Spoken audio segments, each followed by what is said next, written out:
Jean Ordenfall spent his childhood on his family's farm, just south of the Duvet Forest. His parents, Durden and Macy, had raised him well, teaching him what he needed to know to one day take over. Financially, they did quite well for themselves, carting their crops to nearby towns and cities for sale, although the frigid weather that often surrounded their home did not make it an easy life.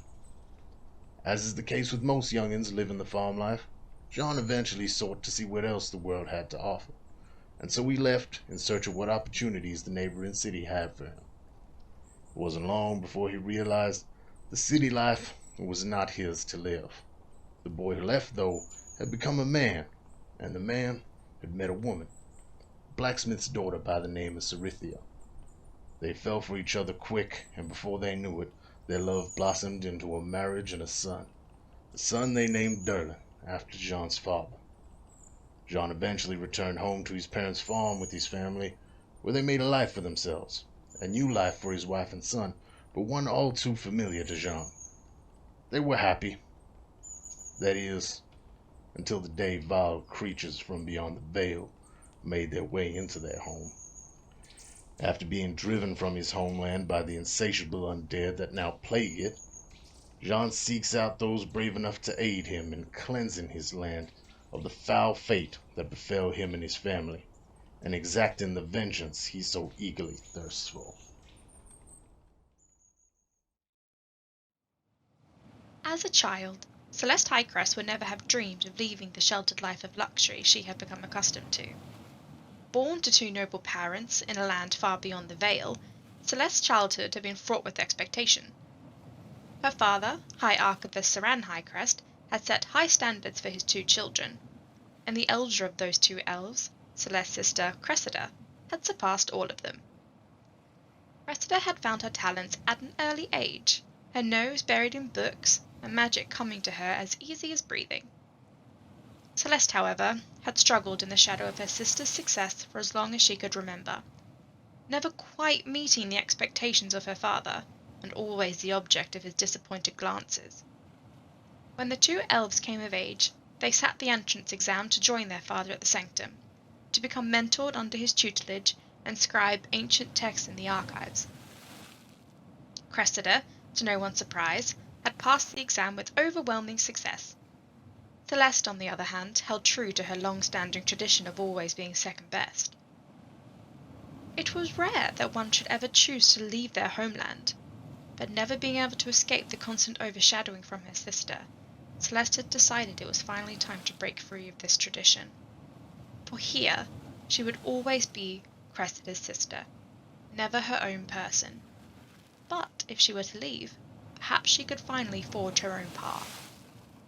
She found her way to the dimension door, stepping through for the first time and finding herself in a land strangely familiar, yet unlike anything she had ever experienced. She boarded the first ship she came across, bound for the kingdom of Quell, and spent years traveling these oceans between continents, desperate to find something worthy enough to bring home as tribute to her family. Until one day, the news found her. The door that she had stepped through to enter this plane had vanished, along with every other door that could lead her home. Now stuck, seemingly an entire universe between her and her homeland, Celeste is searching for answers, and some miracle that could lead her home again. Ingwe grew up in an exclusive, reclusive community of druids. His elders, ancient and wise, one of the greatest, his mother, was a great storyteller, and he grew up sharing their stories. While the community has very strict rules and customs and routines,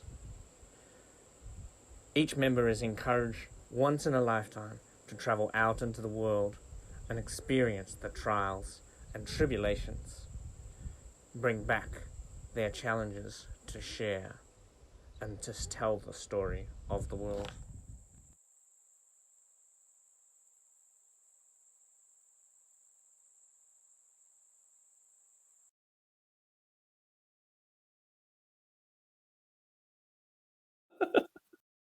Hey! No idea what you're talking about. Things we do on the We're weekend. not anything better. Responsible adults. No responsibility here. I'm a responsible one. No, please. All good. Welcome back to Monsters and Mayhem, where hopes and dreams go to die, or trauma is lived.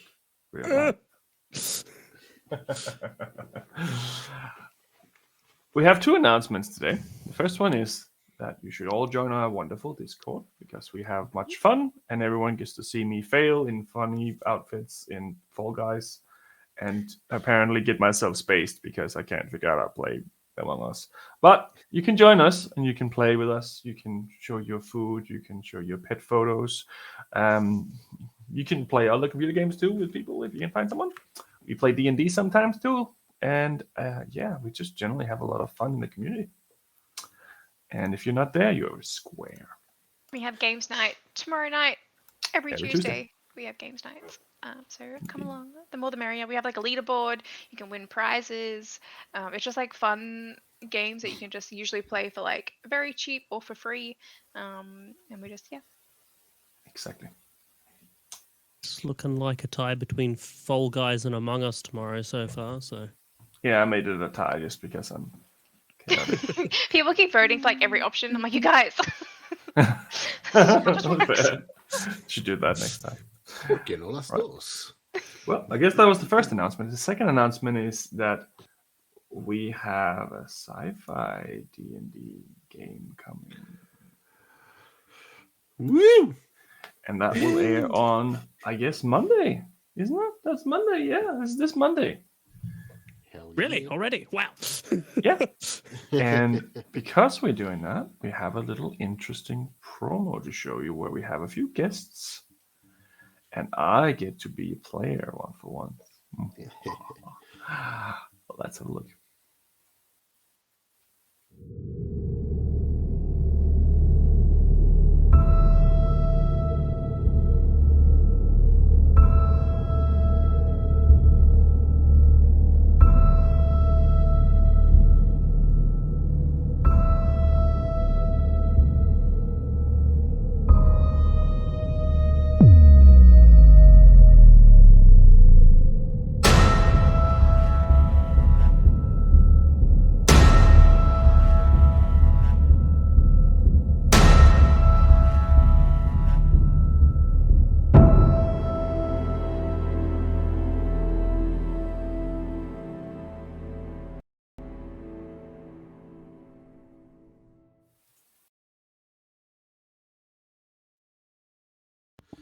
Doesn't that sound creepy? That's going to be really interesting. We definitely had a lot of fun playing it. So much fun. Probably going to have a lot of fun D&D in watching. space. Yeah, it's like D in space. D in space? I don't even know. Whatever. Space and Dragons? Spaceships and lasers! Space and mind flayers. Well, there's just one mind player. Okay. Anyway. What mind player? Welcome to Monsters and Mayhem. My name is Tom. I'm the producer and dungeon master of the show. And if you have more dice than hopes and dreams that you hope to achieve before you reach the age of 30, you come to the right place. That's really sad. Way too close to home.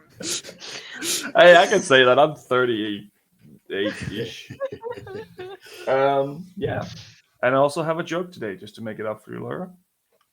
So, what does the turtle cook for his crew? I don't know. Tortellini. Anyway.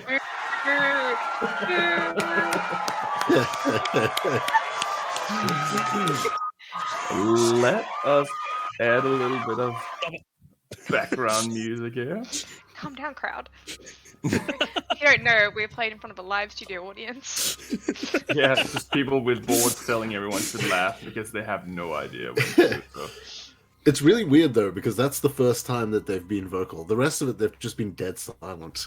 Sat there and It's like Laughing they're so with into the me, not story. Right. So, as a short recap, a lot of interesting things happened last time. Does anyone want to give a recap of what you've We're all written down? gonna die. We saved the city and everything was great, and then we left on our merry way to the next adventure with no interesting anything happening. Right. Except for right. adopting a child. So completely wrong. So you were, I wouldn't say hunted down. It seemed more like a friendly visit. You had a friendly visit with Langdon Steelsinger, who had previously talked to you about the crime scene and realized you've not only lied to him a few times within this conversation you had with him, thanks to Ingwe, and also that he knew more than he seemed like he actually led on to believe. Let you believe that he knew. That was a really hard word to say. And also you had removed a witness from the crime scene without his permission, and you apparently had fought this individual known as Death, or at least met him before. And you also knew who the individuals are that survived. Logan, who was the only survivor. But also that you knew who Aaron was, who was the one who is being named as the most likely to be the conspirator of Death, or whatever happened. Everything was hunky-dory, and you spent a little bit of time in the city, I believe, and you had a good catch-up with your family, Sean, and you found out that there was a few new individuals, not only 2 city guards taking care of the house, making sure it was well protected, one in the front and one in the back, and there was also 2 private militia that had been employed by Midos, who had been injured by the alleyman slasher, and was the only surviving witness. Who these individuals also seemed to be there to protect him specifically. There was 3 individuals in total. There was an individual with a bowler hat and an axe and a short sword, and there was a younger boy with a peg leg. I think I said he was around 12, but he's actually more around 16, I realized, because I can't read my own notes. Or handwriting, apparently. There is also an individual who was upstairs, who was a doctor, who was taking care of Midos as he was cared for due to his injuries. You also had a newborn nephew? I guess it's called nephew, isn't it? Yeah. Your sister gave birth to Rowan, newest addition to the family. And your mom was there too, to knit a little blanket for the newcomer. And eventually, after trying to figure out what to do, you eventually went to bed. During this restful sleep, 2 of you heard something.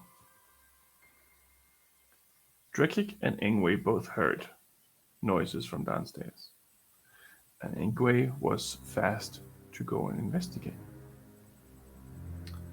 Getting to the staircase, it was very clear that this individual with the bowler hat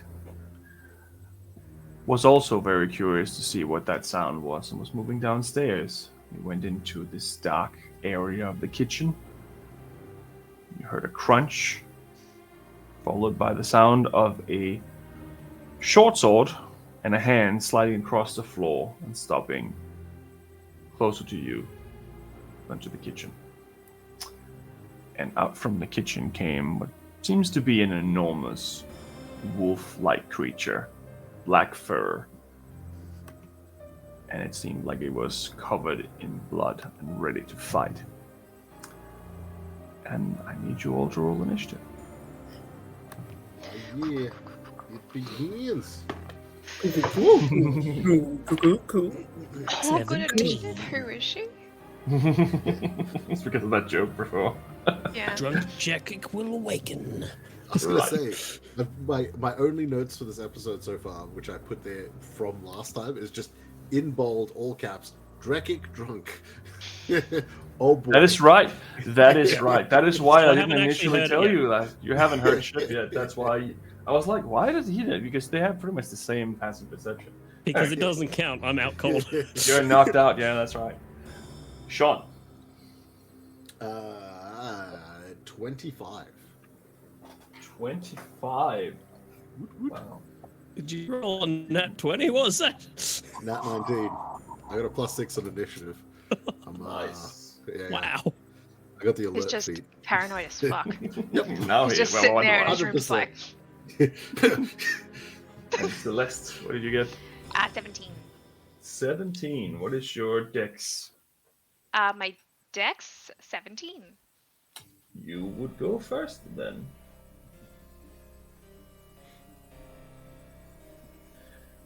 And Drekik. 17 with a dexterity of 10. So you would. I'm Go gonna. last, 'cause I'm you're gonna drunk. move Celeste to 18. And I'm gonna put you on 17. And I'm gonna put this other person on one below, just to make it easier. So not that one there. And Ingwe, what did you get? I rolled a 17, but my total is 16. Yeah. Right. Could ask What is your dex? So my total is 16, and my dex is 8. So I'm gonna put you on 15 instead then. Great. It's like 4 people are literally on the same initiative then. Jesus. The Right. person who's seeing everything in front of him is going last, is what I'm hearing. It could be just surprise. Yeah. Fuck! Alright, let's move to another scene here and unhide this bad boy. There we go. Ambiance. I just need to move the camera slightly after almost setting myself on fire. There we go. That's a little bit better. Cool. Alrighty. That one there. So, currently the only one I have here on the battle map is Ingwe, because he was the first one to move.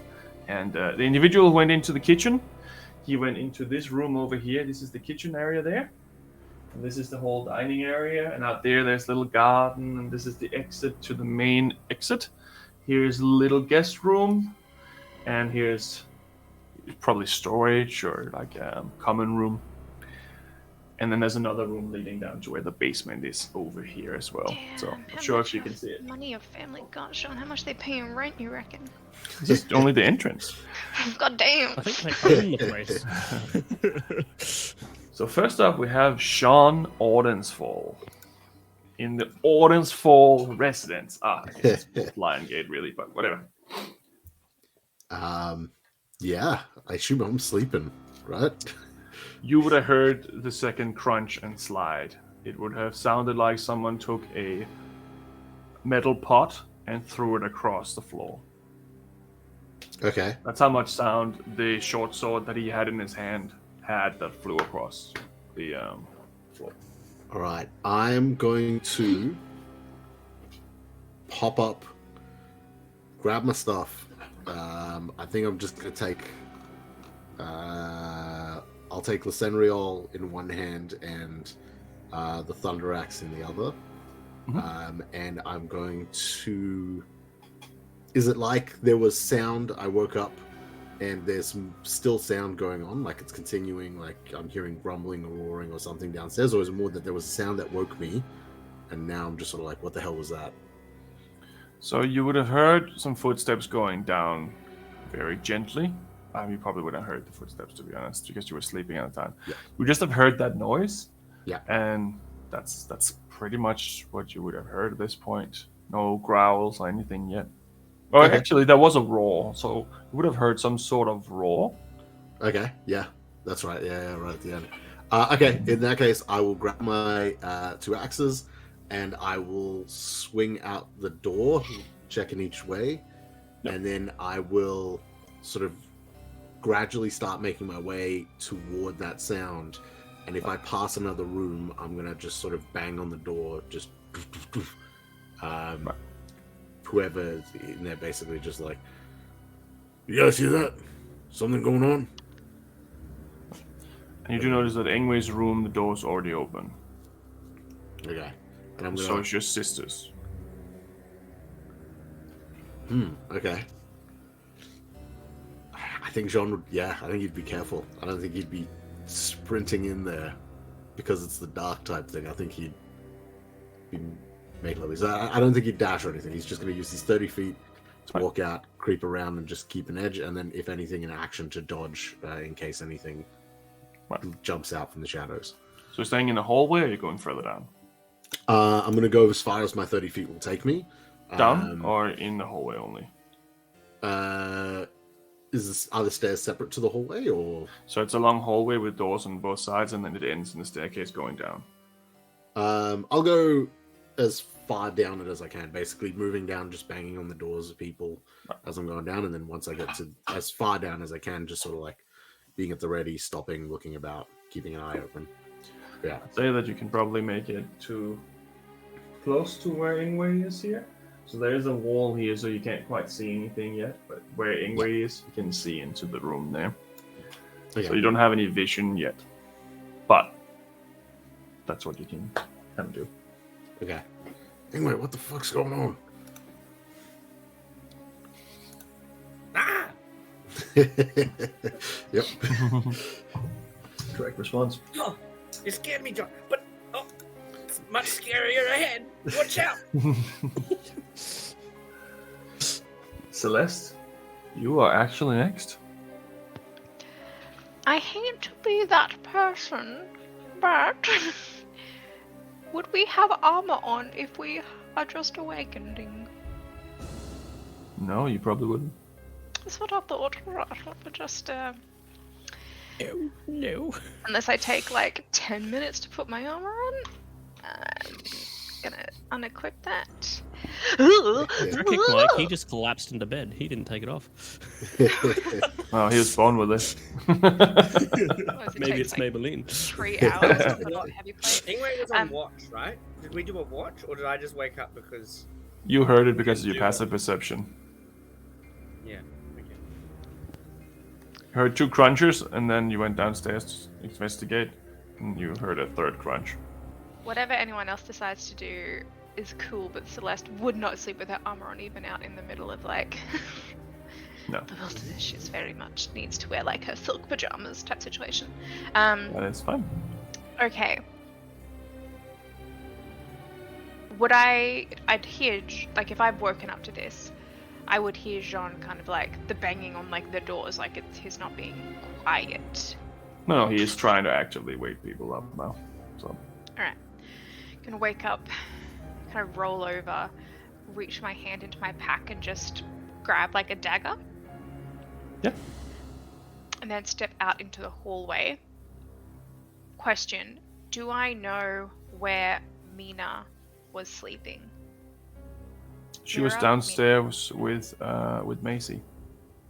Oh, that's right, under the stairs in that little like room. Good point. Don't! No! Why are you that person? No! I'm sorry! Sorry, you guys! You have brought murder to this place. Just ignore me. Just ignore me. Yeah, Celeste is running down in like a dressing gown. Right. What's happening? So for the brevity of this, we can't really change your character's look. But Can you please get my pajama Celeste mini? I'll play that. You give me 10 minutes. No, okay, so she'll come out, kind of look down the hallway, I guess like see Jean moving, and then she will move in towards him with the intention of going towards where Mina and Macy area is. Yes. So you know that this is the room right here, underneath the stairs. That is where they were most likely located. Yeah. And then she'll just kind of look towards Jean and Ingwe and just go, what time is it? What's happening? I heard banging. No! Celeste, you scared me! Sorry. Not as scary as what's ahead, apparently. Not as scary as what's ahead. What's ahead? Find out in 6 seconds, I assume. Alright, that's me. So she's got her dagger, like, in one hand. It's just like... Oh, good. Next up, Drekig. Sleeping Drekig. You hear a lot of noise outside. Banging on doors. My head. What is all the commotion about? And he's gonna just get up and poke his head out the door, and he's just gonna go, "Hey, keep it down." Did you notice that most of the doors are open now? The only one that isn't is Mida's door. And as you open the door, you also notice that the so-called doctor that was in there before goes out, closes the door behind him, loads a crossbow, and stands in front of the door. Oh, alright. Okay. What's happening? And he's just gonna stumble out and just start walking down the stairs. He doesn't have his weapon or his shield, but he has his chain armor still on. He's just gonna stumble down the stairs. Very well. You slowly come down to where the rest of them are. I was convinced you were going to pop your head out and just be like, "Shut up, go back to bed." I was about to, and then there was the crossbow guy, and I was like, okay. And he seems to be standing there protecting the door. He doesn't seem to be going down. Hey, guys. Why are we awake? Are we having an after party? Ah! I imagine it's like one straight after the other, so it's like, Like everyone's been whispering, but Drekic's just like normal voice. Hey, guys. No, Ingwe hasn't been whispering. Ingwe's like, shh, panic, panic. But it's slow. He's the only one who can see what's going on. It's more scary down there. The way you're I'm just describing going to it walk reminds as me of, like, far into the room Scooby-Doo. as I can with whatever movement I've got. I said you can get where I put you there on the table. That's Okay, pretty there much you go. where they And are, then so. that's all I'm going to do. So next up, you hear a female scream from the dining room. Adult or young girl? Adult. Anyway, you can now see this large creature has emerged from the kitchen covered in blood. Its one hand is completely covered in just blood and guts. The other one still holding on to a body that once was wearing a bowler hat. And he just drops it next to where the kitchen is. And you just hear...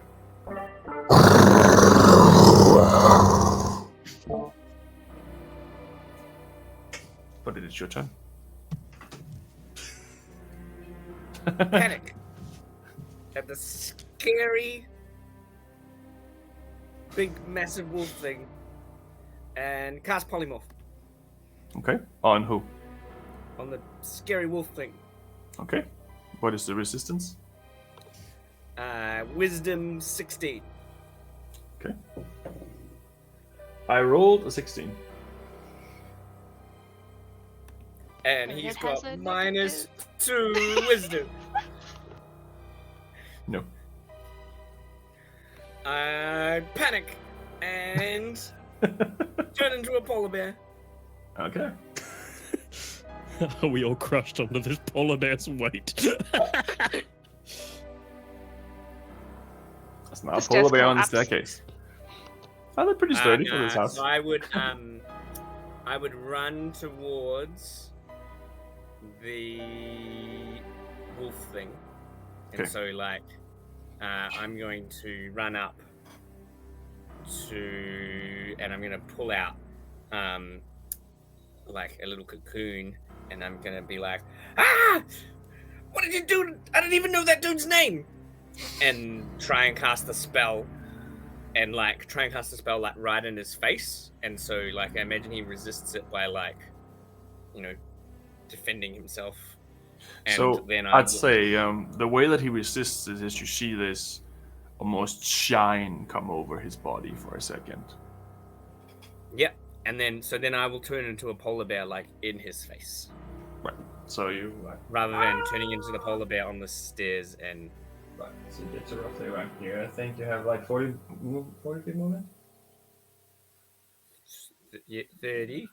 30. Okay. So 40 as a polar bear, but 30 feet of movement as an Ingwe. Yeah. And then. Right. Then I will turn into a polar bear. So, as you get down there, you notice a few things. Next to you here is the decapitated hand, still clutching on to the short sword. There is a woman sitting at the end of this table who seems to have been having the munchies, and we're currently in the process of eating spaghetti and having a little bit of wine. As you see, Danica in her nightgown, sitting at the end of the table in the dining room, just realizing that there's a giant fucking wolf in her house. You also notice that this door over here is slightly ajar, like someone is about to open it. It's slowly moving up. And this large creature seems highly intelligent compared to a wolf.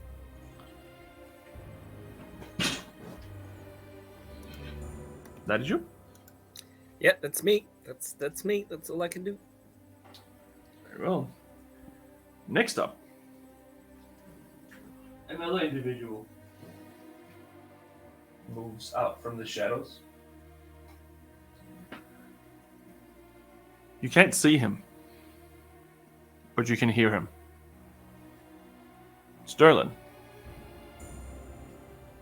What is this? What are we doing? And you can hear him load a bow, but you can't see him.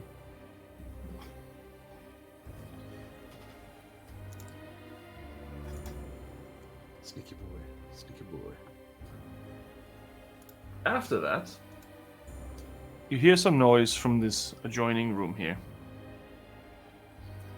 For now, let's just say Mina is close to the door.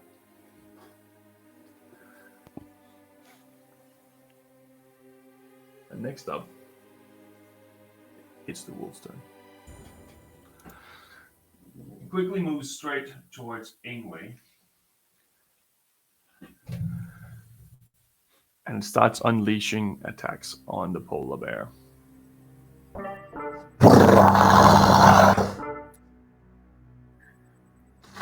Two attacks.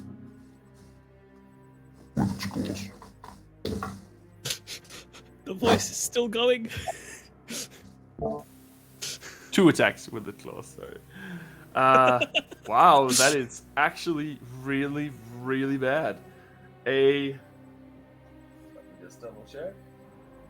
A 10 and a 13 to hit. 13 hits. And I'm going to start with that one. So that was the.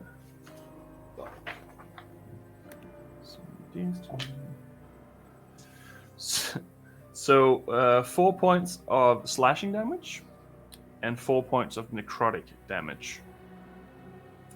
As it just carves into you, but only just kind of hits you with one of its claws. And you can see as it does, this black ichor just kind of drips down its fingernails after hitting you. And it's going to try to bite you as well. That is a lot better. So that is a 22 to hit. I'm a polar bear. I'm very, very easy to hit. Well, I rolled really shit on the first one, I'll tell you that. Where's my deck? There you go. So that is 6 points of slashing, piercing damage. It's the same thing. And 3 points of necrotic damage as it bites you, and you again feel this. It almost feels warm to the touch. This black ichor just kind of ooze out of the wound. But that is its turn for now. Next up, this door opens. And you see a older woman come out with a night pot in her hand as a weapon. As she realizes there's a decapitated hand on the floor and a giant wolf right up in her face. Macy. She's not going to do anything because she's not actually a fighter. After that, another individual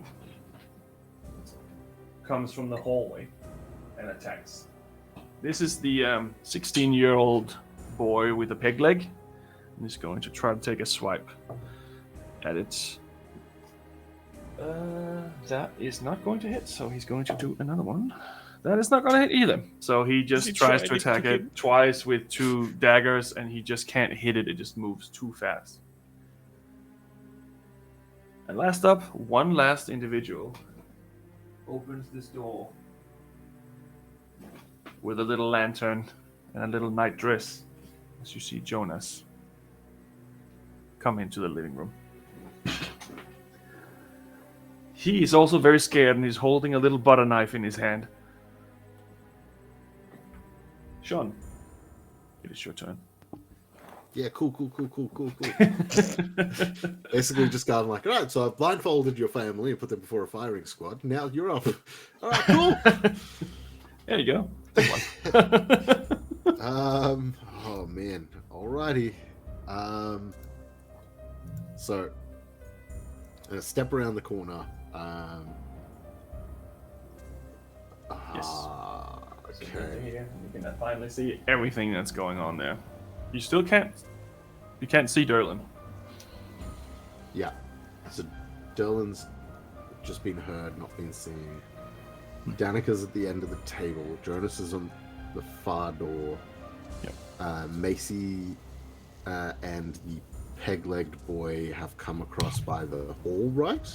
Or was Macy coming out of the other door? Macy were coming out of the room here for the door. Yeah. Okay. Okay. Does Danica have a child with her? She does not have a child with her. Good thinking. Okay. Jean is going to...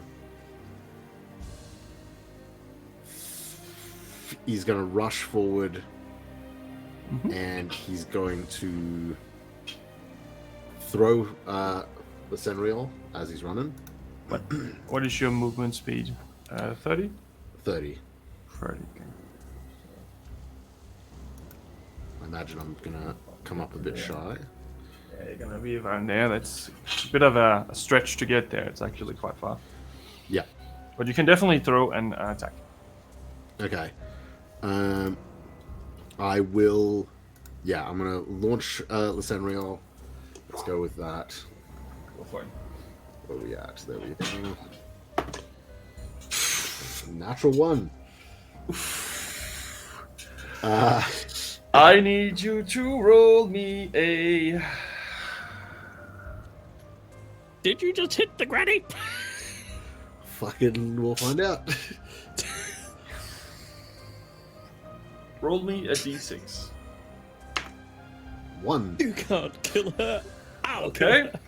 Roll me another d6. If it's 1 or 2, it's Ingwe. If it's 3 or 4, it's Peter, who is the one with the peg leg. If it's 5 or 6, it's your mom. 1. Sorry, Ingwe. Alright, so give Ingwe some damage. Fuck. Sorry, friend. Tight holes. It's pretty wide. Something. Lysenriel. Goliath's back. Whip it back around over the shoulder. Have another attempt. How much damage to give was him? that, John? Oh, right. Of course I roll higher for the damage. 7 slashing damage. Right. That's a pretty good roll. Yeah. That's why I was like, oh, cool. Let me just... Oh, damn. Of course that's where I roll high. Yeah. Okay. Cool. Yeah, I'm gonna whip it back at this big thing. Come on. Okay, much better. Total of 21. Hits. Sweet. Okay, that cool little feat we all got Mm-hmm. with the last level up, I ended up going Slasher. So once per turn when I hit a creature with an attack that deals slashing damage, which the axe does, I can reduce its speed by 10 feet until the start of my next turn. True. So I'm going to give it a bit of a whip, put a bit of whang into that throw. Rolled less damage, of course. 5 damage from Lascenriol. Which? And I...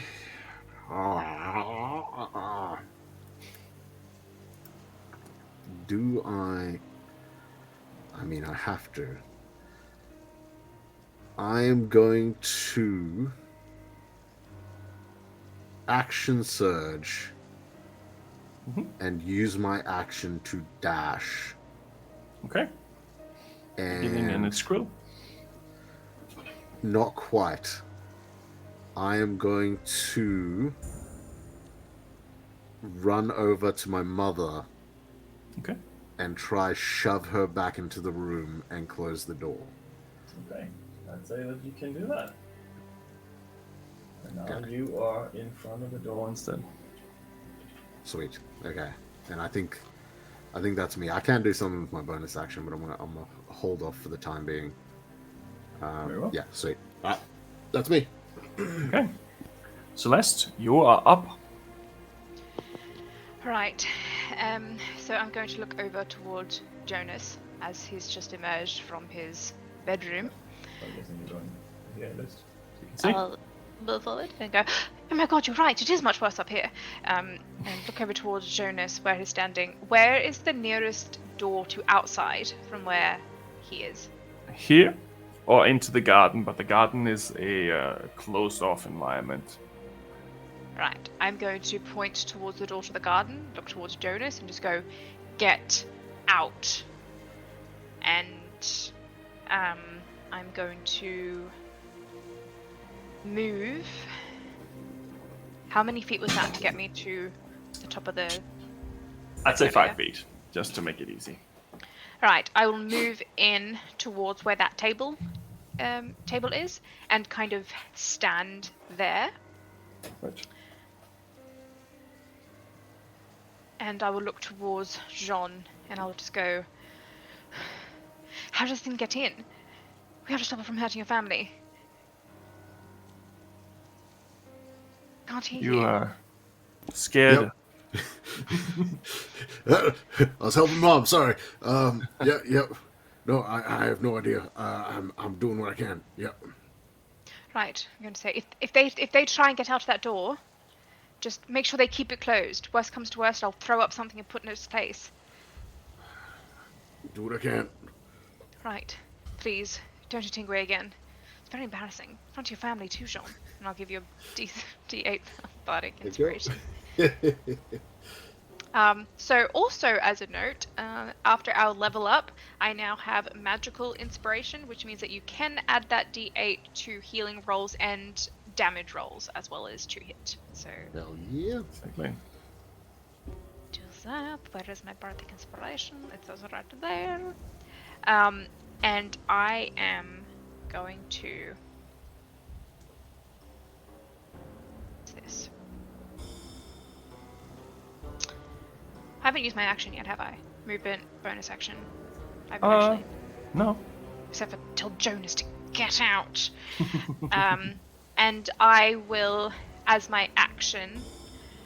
Actually, no, I don't want to do that. No, I won't. I'm not going to do it. No, I'm not going to use an action. Okay. I don't want to run the risk. No, okay. Very well. Drekik, you are up. Urkik's just gonna stumble forward down the rest of the stairs and try and figure out why everyone's rushing in.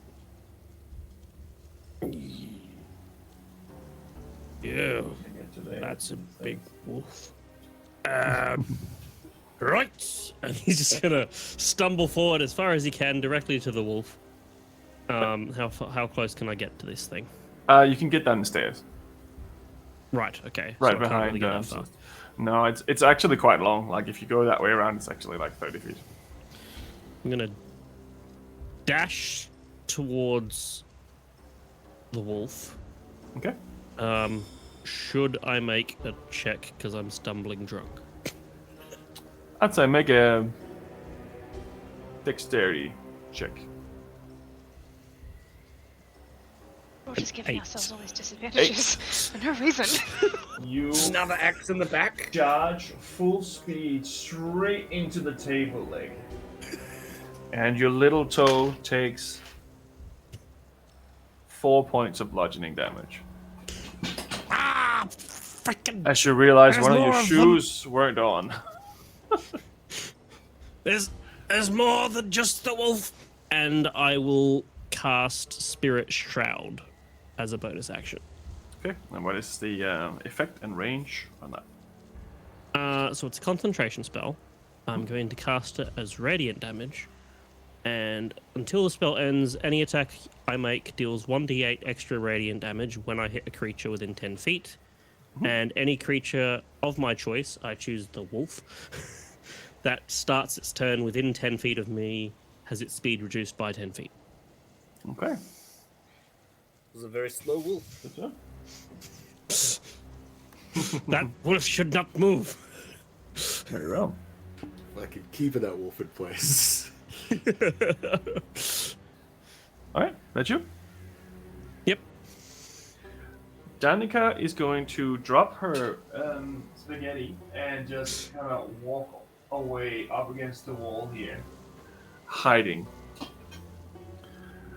That is her turn. Anyway, you are now face to face with this big black wolf.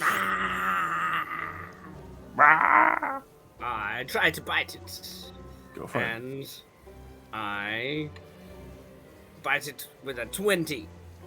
Hits. And I will try and attack it with my claws. Go for it.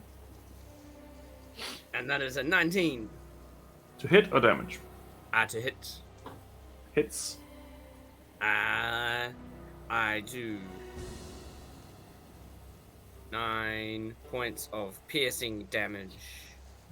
Is that total? And 12 points of slashing damage. Okay.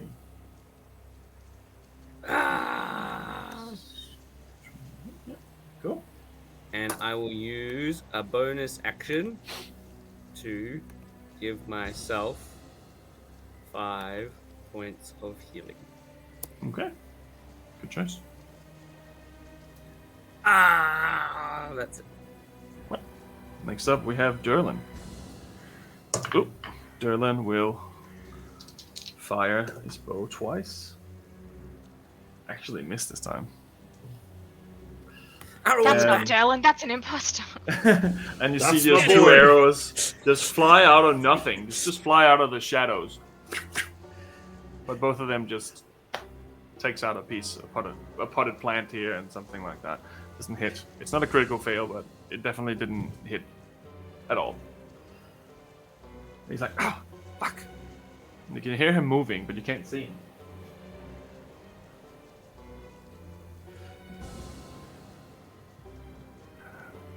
You can hear some scuffling in the next room.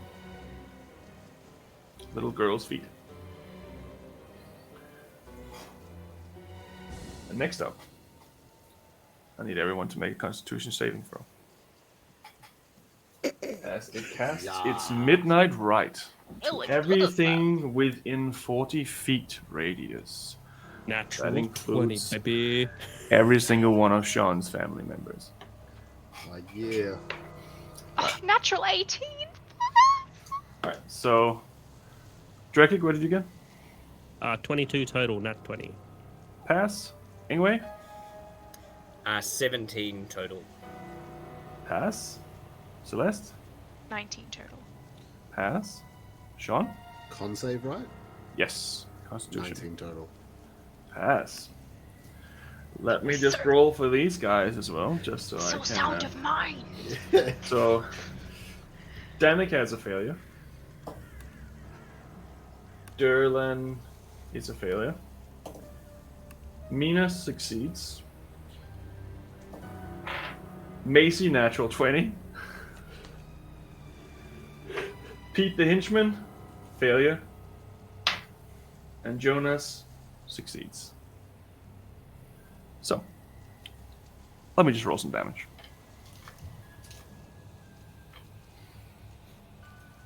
You don't have to. I mean, you could just give it a pass for now. Yeah. No one, Several times. you don't need to damage. Do you know it's anyone. illegal to kill people, Tom? That's Characters called aren't people. voider.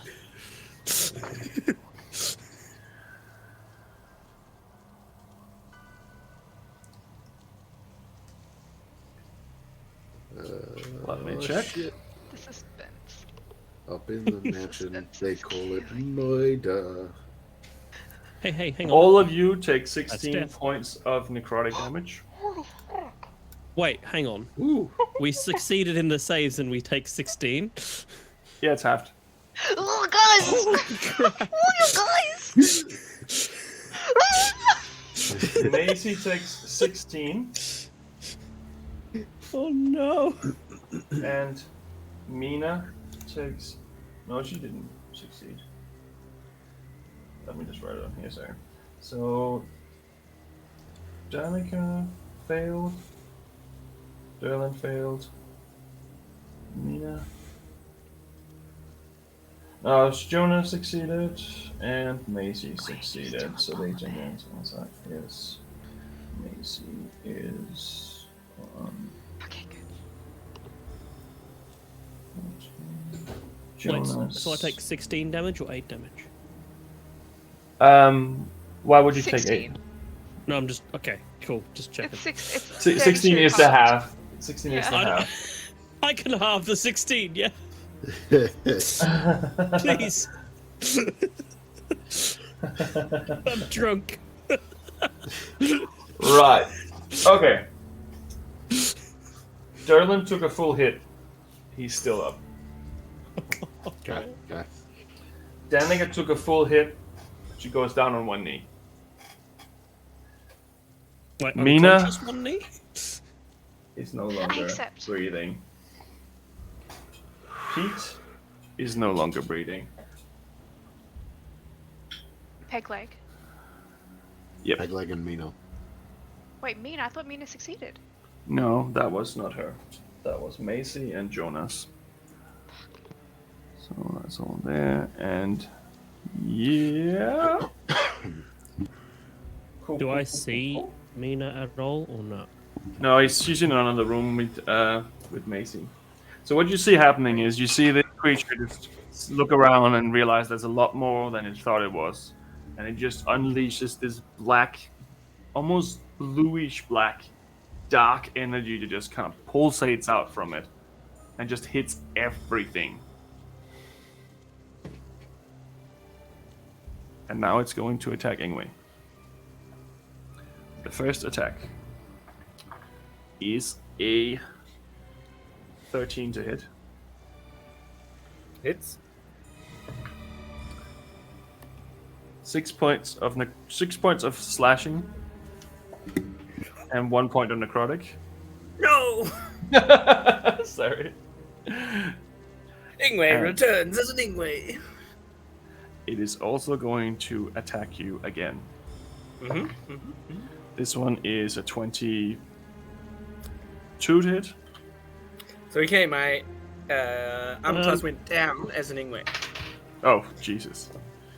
Oh, okay, so that is 15 points of slashing damage and 1 point of necrotic damage to Ingwe. Not to polar bearing. And you just see this ooze just comes off like water from this thing. That is its turn, and you can hear now Macy screaming in the next room. Screaming for help. Pete.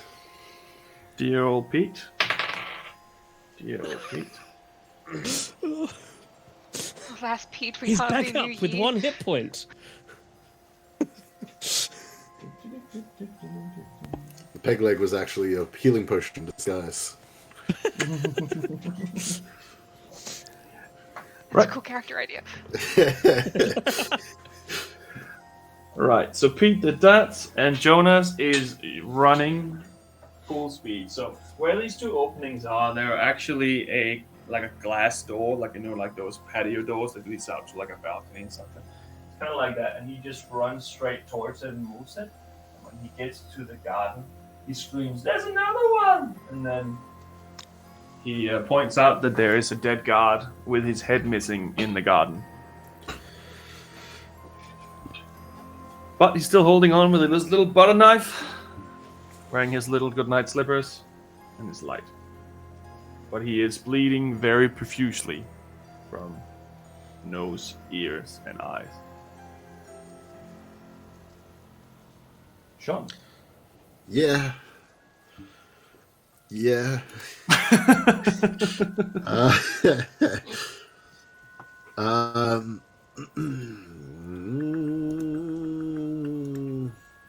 Man, I think I have an idea of what to do, and then, that creature goes, and then it's like, all right, well, there's that idea out the window. I'm going to... So just to confirm, when Danica went down to one knee, is that her going down, so to speak? Is she, unconscious? Or She just is looking still, at that? because I leveled her up because she gave birth. Hell yeah. That is Mental some note. experience. Everyone gives birth to level up, okay? Women who give birth are tough-ass women. So Celeste needs to get pregnant. Free level up. within the next 6 seconds. I need a bonus now. She does look. Summon She the does power look. of the Fae. She does look relatively hurt, like she's not okay, but she's not unconscious. Yeah. And you can Okay, see that okay. she has blood everywhere coming out of ears, nose, and mouth. Yet. Oh man. Okay, Jonas is out.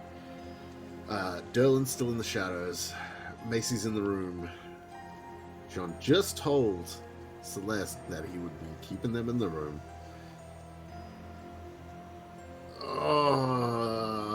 Jean is going to leapfrog onto the table, run over towards Danica, and he's gonna toss Lysenriel twice towards the creature as he runs towards her. Okay, it's going to take an attack of opportunity on you as you do so. Yep. With a natural 1, it just right underneath your feet. It doesn't hit and actually pushes you 5 feet further in the direction that you want to go. Fuck yeah. But you can just feel the heat coming off this ooze on its arms. Yep. But you managed to make it all the way to them. Okay. And you can attack as well. as I'm running, 19 critical. Woo! Hits. That's Lysenriel. Yep. Which, so I can add the inspiration dice to damage now, right? And is that also crit bonus, I imagine, because it's a damage die, or not? No, so normally it would be the damage die of the weapon And then this that you is then actually- double.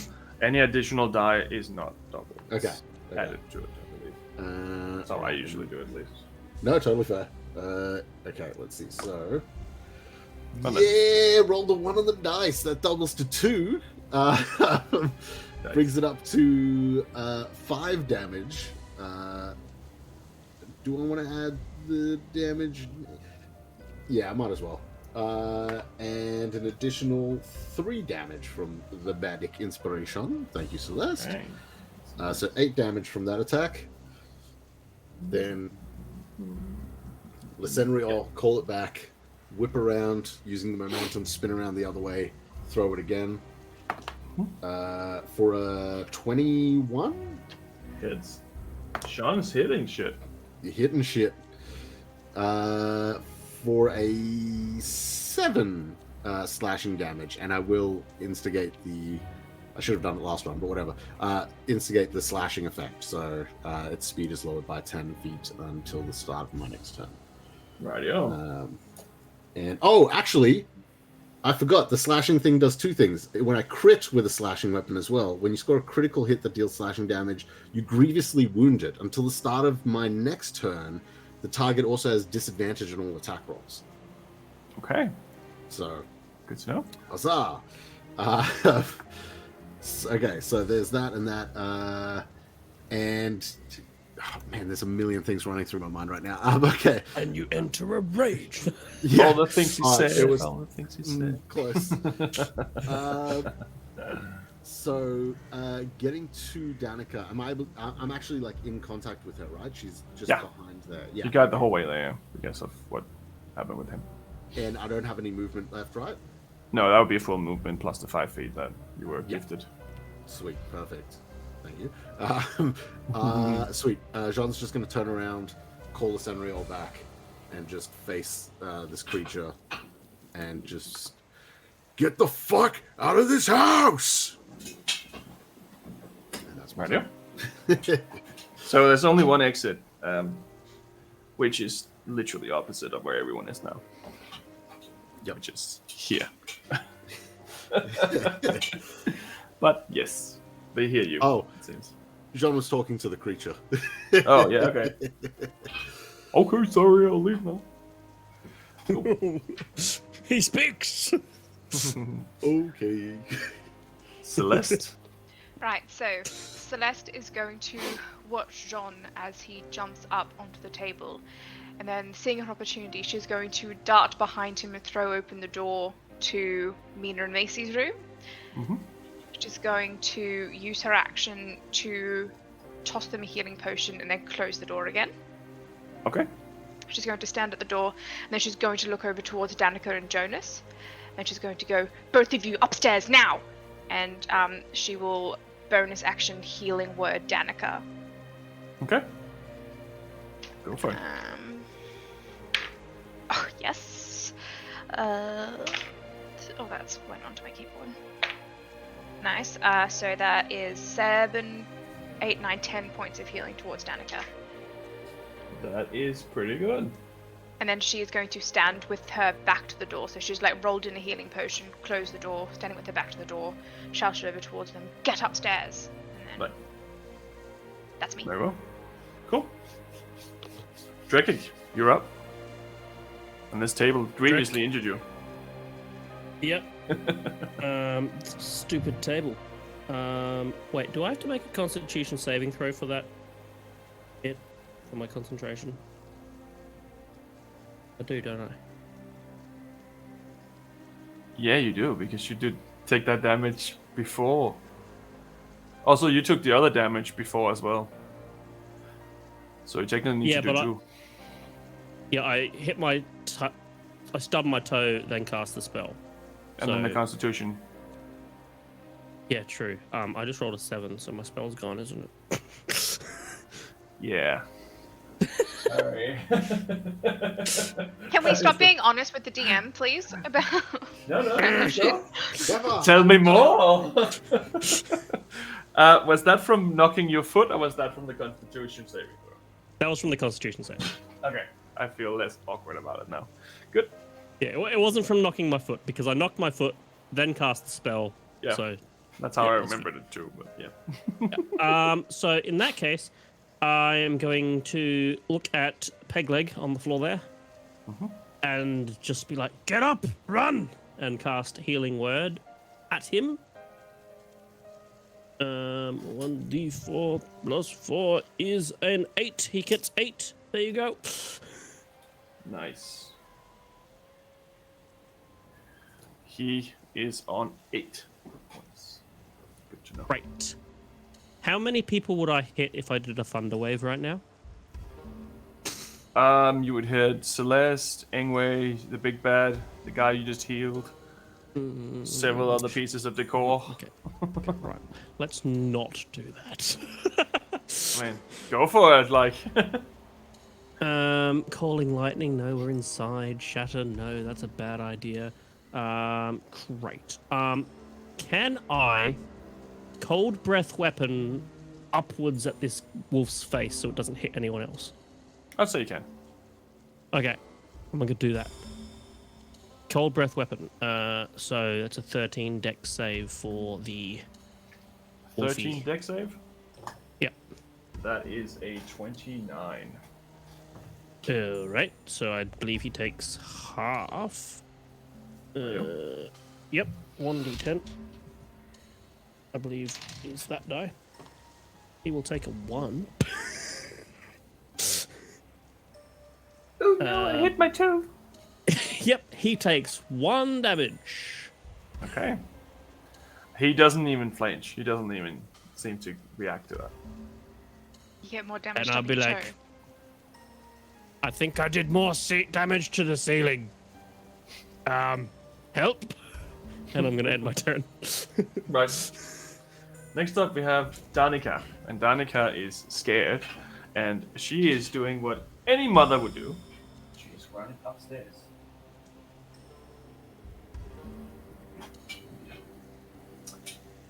Anyway, you're up. Ah! That hurt.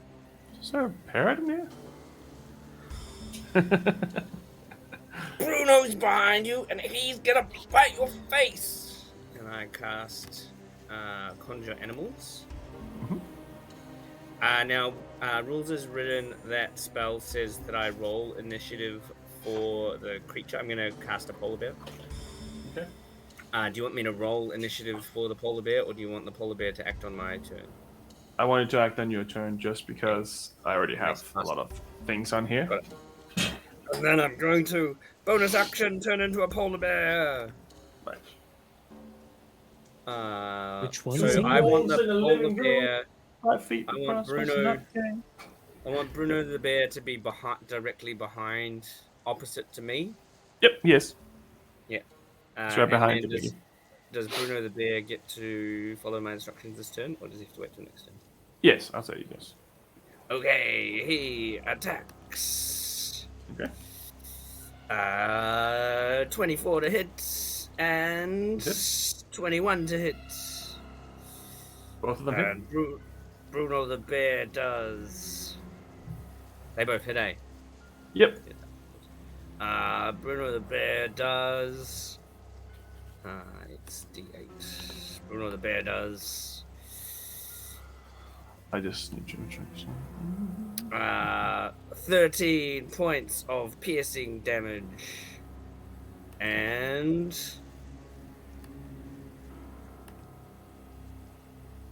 1, 2, 7 points of slashing damage. Let me just check something here.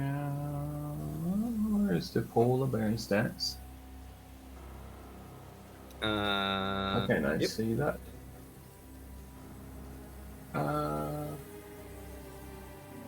Sorry, I'm just trying to find stats for. Okay, I'm just gonna use another one just to check something.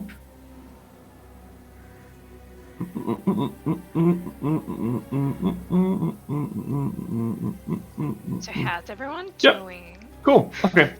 Yeah. So it bites him, and he doesn't flinch. Oh, it doesn't look like it's hurting him. Yeah. Doesn't look like there was any reaction whatsoever to what just happened. Wait, of course it's not magical. Oh. Okay. I will say to Bruno the bear before I wild shape. Bruno, stop biting him and tackle him to the ground. And then I will wild shape into a bear. Okay. You are now a polar bear. And that's all I can do.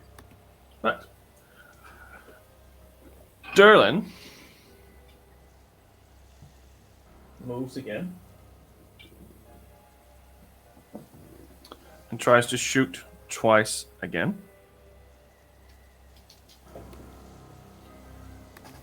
One misses and one hits, but you see the arrow hit it in the face and just fall off.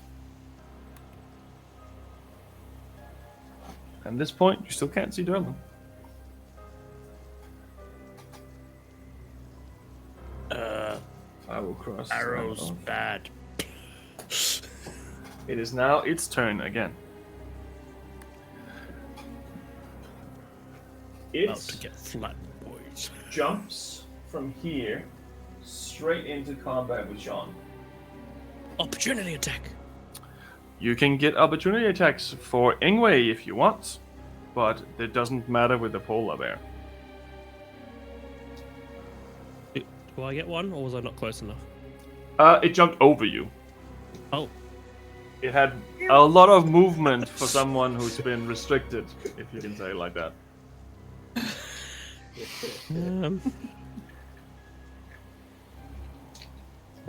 How big are the ceilings in here? Wow. It's pretty big. Chandeliers and stuff. Did you roll an attack of opportunity anyway? I did.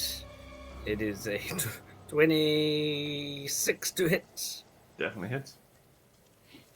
And it is. Roll. Oh, I can't see. Oh, that wasn't a good roll. 11 points of slashing damage.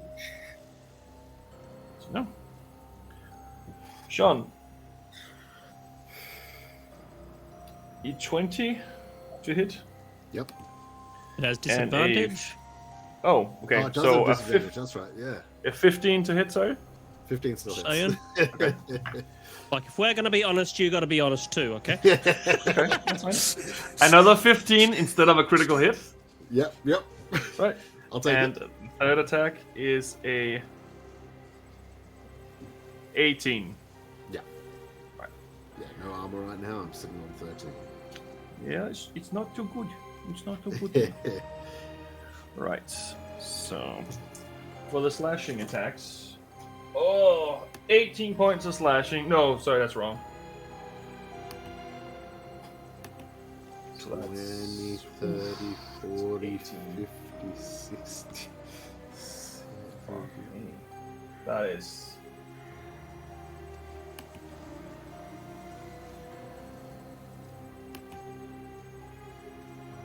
$30 points of slashing damage.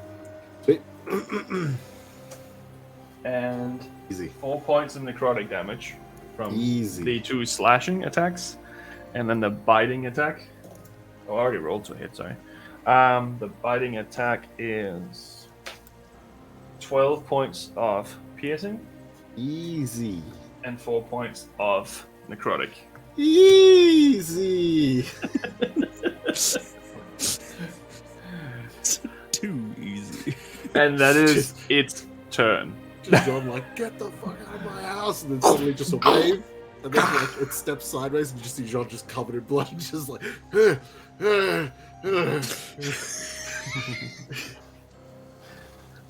It was some pretty big claws. Yeah, that was I think 54 damage total you just hit me with. Yeah, I think it was. Yeah, it was. I rolled pretty well. Like I rolled a 10 and an 8 on it. Tens. Macy screams, "It doesn't work."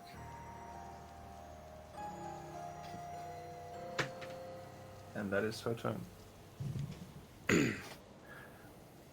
Pete is stumbling up and moving away, and he's checked out. He's leaving.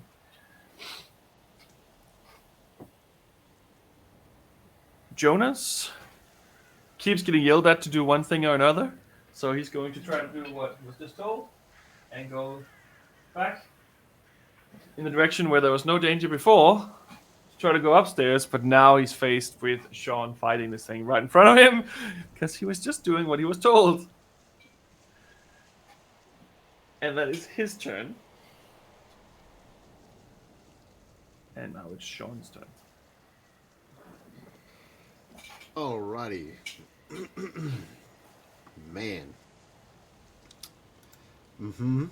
I'm going to bonus action second wind. Okay.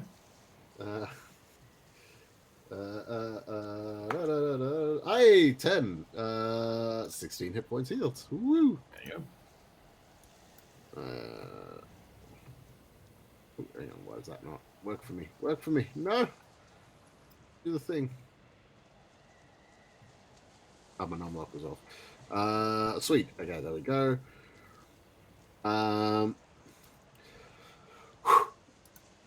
Take a breath, and Jean's gonna just drop Lysenriol where he stands. Not like he knows he can get Lysenriol at any moment, and he is going to. It was a free action to switch my arm into shield mode, right? Yeah, as long as you just tell me before. Yeah, he's doing that.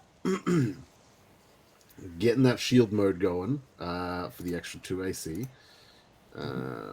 And then he is going to swing batty, swing batty. All right. First attack with the Thunder Axe. Dirty 20. Hits. That is for... where is it? Yeah, he's got the shield. Yeah, so it's one-handed. That is cocked. Okay, that is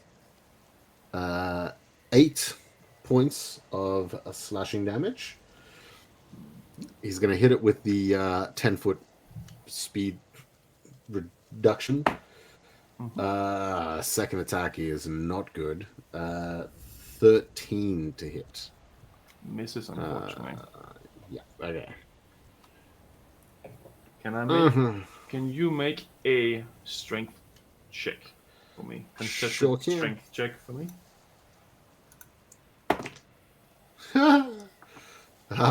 Just a straight check, not a save. Just to check. 8. You are no longer the only one holding on to your axe. Cool. Dope. And it is slowly pulling it out of your reach. But not yet. I'm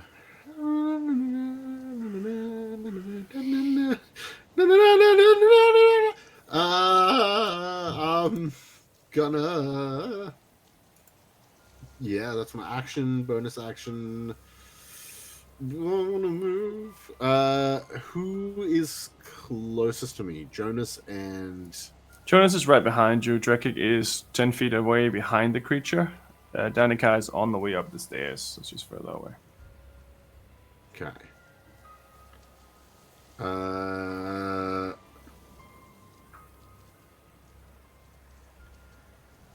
Jean is going to... he's gonna put himself between the creature and Danica. He's gonna try step away. Wiggle away. Probably take an attack, I assume. Oh, you don't have to. You can wiggle around him. Okay. Unless you want to go up the stairs as well. Currently, you're blocking him from going up the stairs, in that sense. Like, under normal circumstances, at least. Okay. Yeah, no. I'll stand there then instead. Right. And I'll just... Yeah. Danica, run! Everyone! Fuck! We gotta stop this thing or get everyone out of here. I'll take that. As your axe leaves your fingertips. Oh, no. He better roll a nat 1 on his next attack, just saying. Celeste, you are up.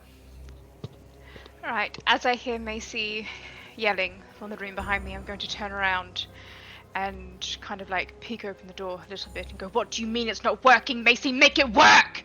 And I will bonus action healing word Mina. Okay. Doesn't work. What? But it worked on Danica. She was still alive when you healed her. Fuck. Did it work on Pegleg?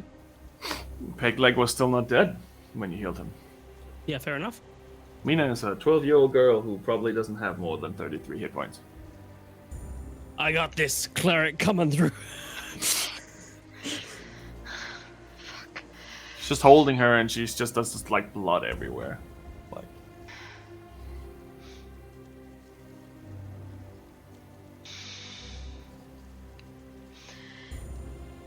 Seeing that, the dead child in the room, Celeste is going to turn slowly, closing the door, and look towards this wolf creature.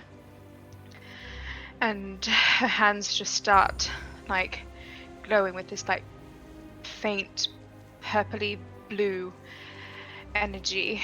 And then she stands there. All of a sudden these sparks start streaking from her fingertips, and she is going to cast a magic missile at this creature fire away. at 4th level. Pew pew pew pew pew. So it is. Let's reach more dart for each spell slot above first. So that's an extra 3. So that makes 7 darts, I think. Nice.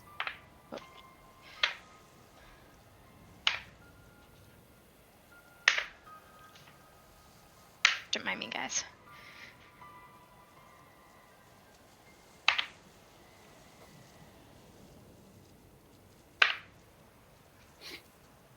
How many was that I rolled? I wasn't. We don't know, I think. Fuck! I lost count. I was trying to count 2 things at one time, and my brain isn't good. Fuck! Can I scratch it and start again? Like scratch. Yeah, one? just re-roll it. Okay, because I don't know what I was up to. Can you roll more than 1 die at a time? Okay, can someone It's less count how many confusing. times I roll? I'm rolling 7. Got it.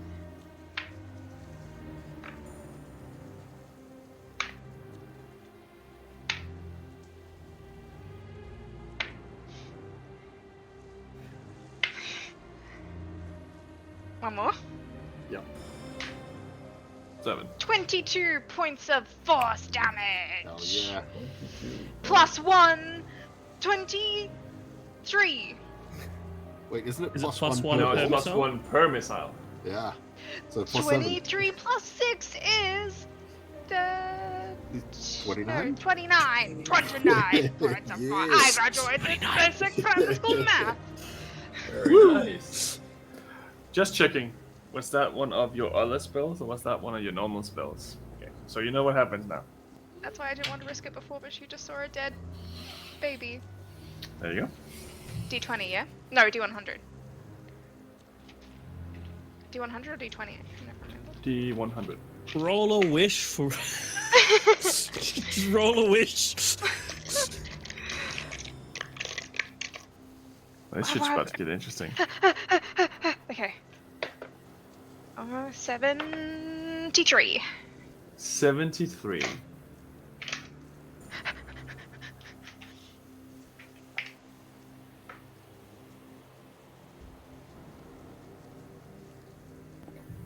Roll a First D4 explodes. for me.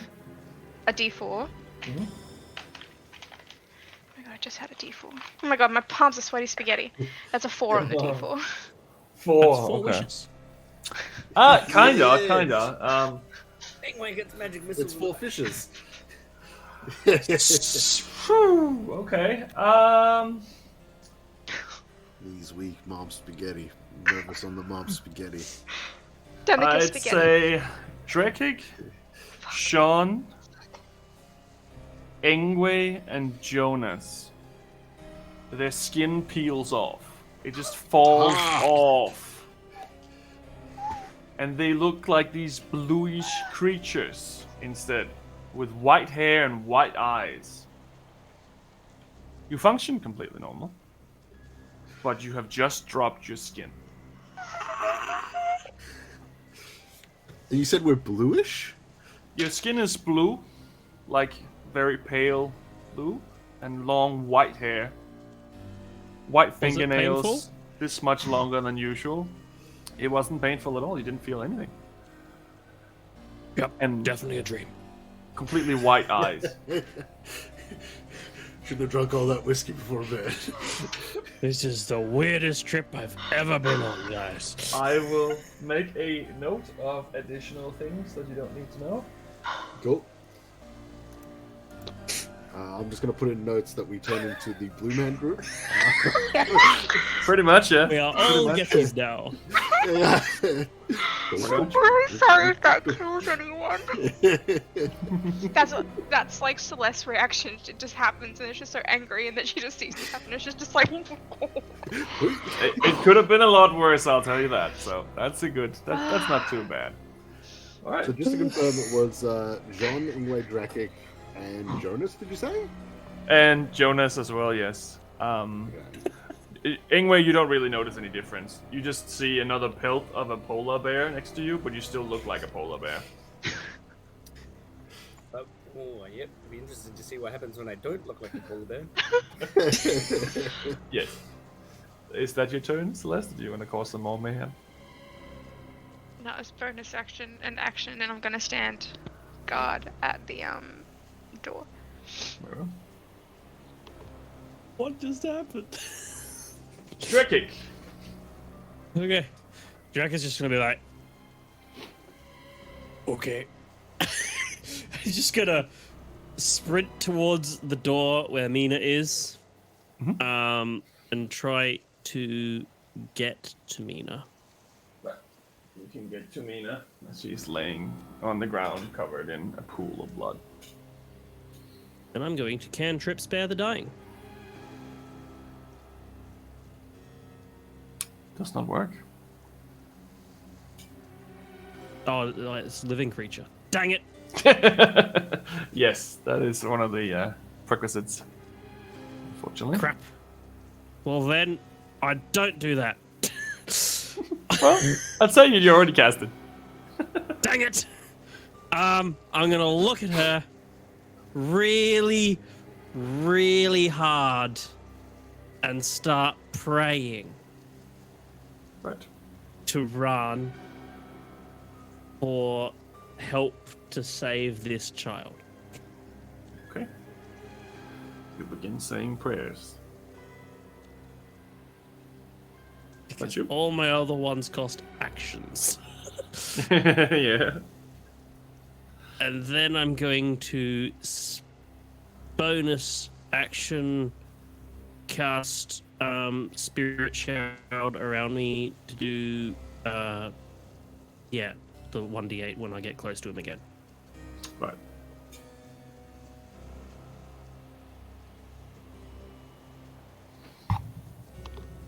There you go. Okay. That's you. Read your spells. Hmm. Yep, that's me. Right. Next up is Danica, and she is yeeting out of sight upstairs.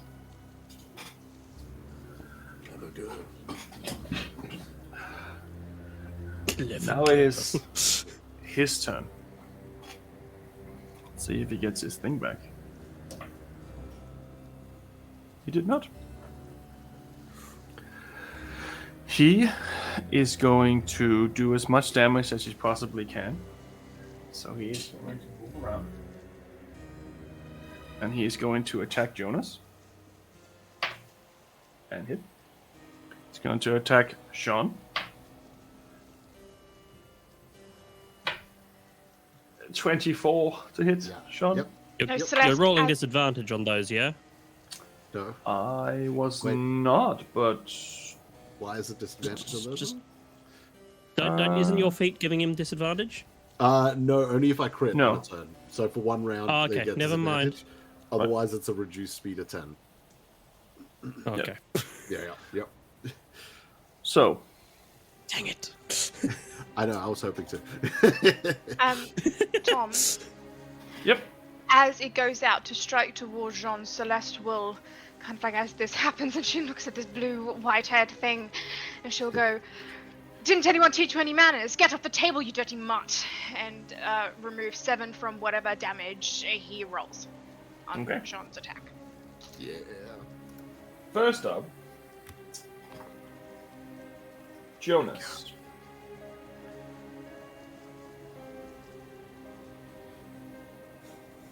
goes down.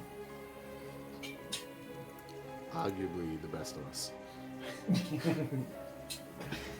And from the first slashing attack on Sean, he would have taken 16, but instead he takes 9. Woo. And 1 necrotic damage. Be like The Captain bite? America. I could do this Oh, all that's day. not that one. And then the bite attack is 11 slashing. On me? Yes. And 2 I can necrotic. do this all day, and then go down. Oh. Oh. Sean is down. Jonas is down. Mina is down. Drakic's down too. No. Just noticed the camera. We're was all like- down. Yeah. On his knee, praying like a mouse. Did I skip your turn, Ingwe? I'm not sure if I I did. think so. Okay, well, have your turn. No, Sorry. wait, did I get it? I've only had 2 turns. Yeah, I think I skipped you there, sorry. It's your turn. The giant polar bear fey creature runs up and rugby tackles the big bear and tries to knock him prone. Okay.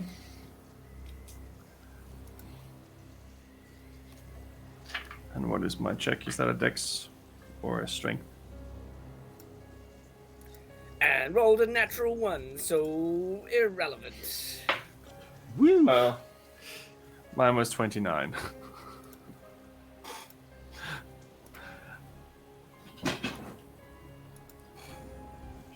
Well, what about yourself? Then polar bear Ingwe runs up and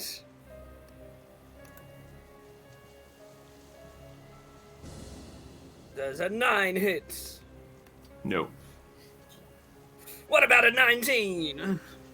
That hits. Ingwe misses with his bite and does 13 slashing damage with his claws. That's not too bad. It's pretty good, actually.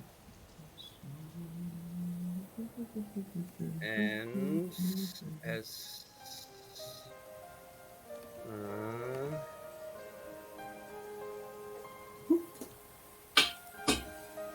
and bonus action burns a spell slot. Mhm. To heal himself. Okay. That's a lot of healing, but every little bit counts. And that is the end of Ingwe's turn. Very well. Derlin also did not have a turn, so he's going to try to shoot again. He hits with both attacks, but they just go and does not hit anything.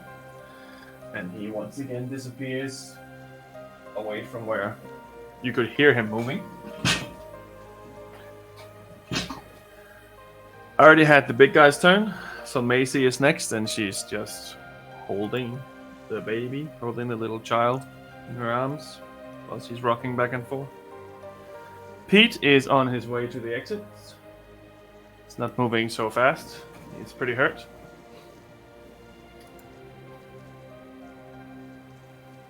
Jonas is unconscious.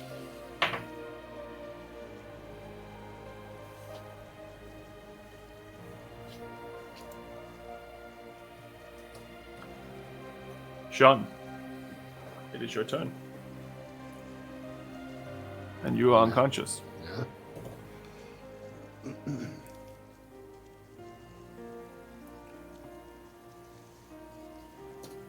Celeste, your turn. Just trying to look at the map just to get a kind of idea. I'm going to kind of look back towards Macy, Mina, and Drekik, and just kind of take a couple steps forward and just go, Macy, take Mina outside. we can keep the coast clear, and kind of step forward, and then look over towards Jean, kind of as he falls, and just go, Jean, you can't do this again. You need to be here to end this. Jean, get up. John, this isn't funny. Get up. And bonus action, healing word. Don't tell me it doesn't work this time, because I know he's got more than 16 hit points. Also, I just realized you actually got capped by your own axe. Yeah, there you go. I forgot he grabbed it out of your hand then.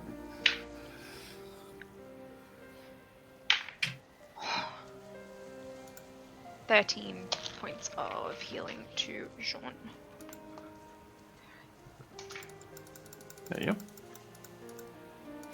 Thank you kindly.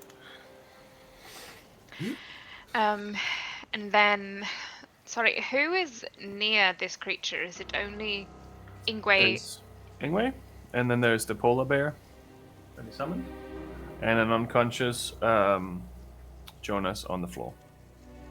And Jonas on the floor, damn it. And then Sean, of course. Right. Is there any kind of unoccupied space around the creature? Yeah, there's still 2 spots. Is one of the spots kind of between it and the table? Yes. Right.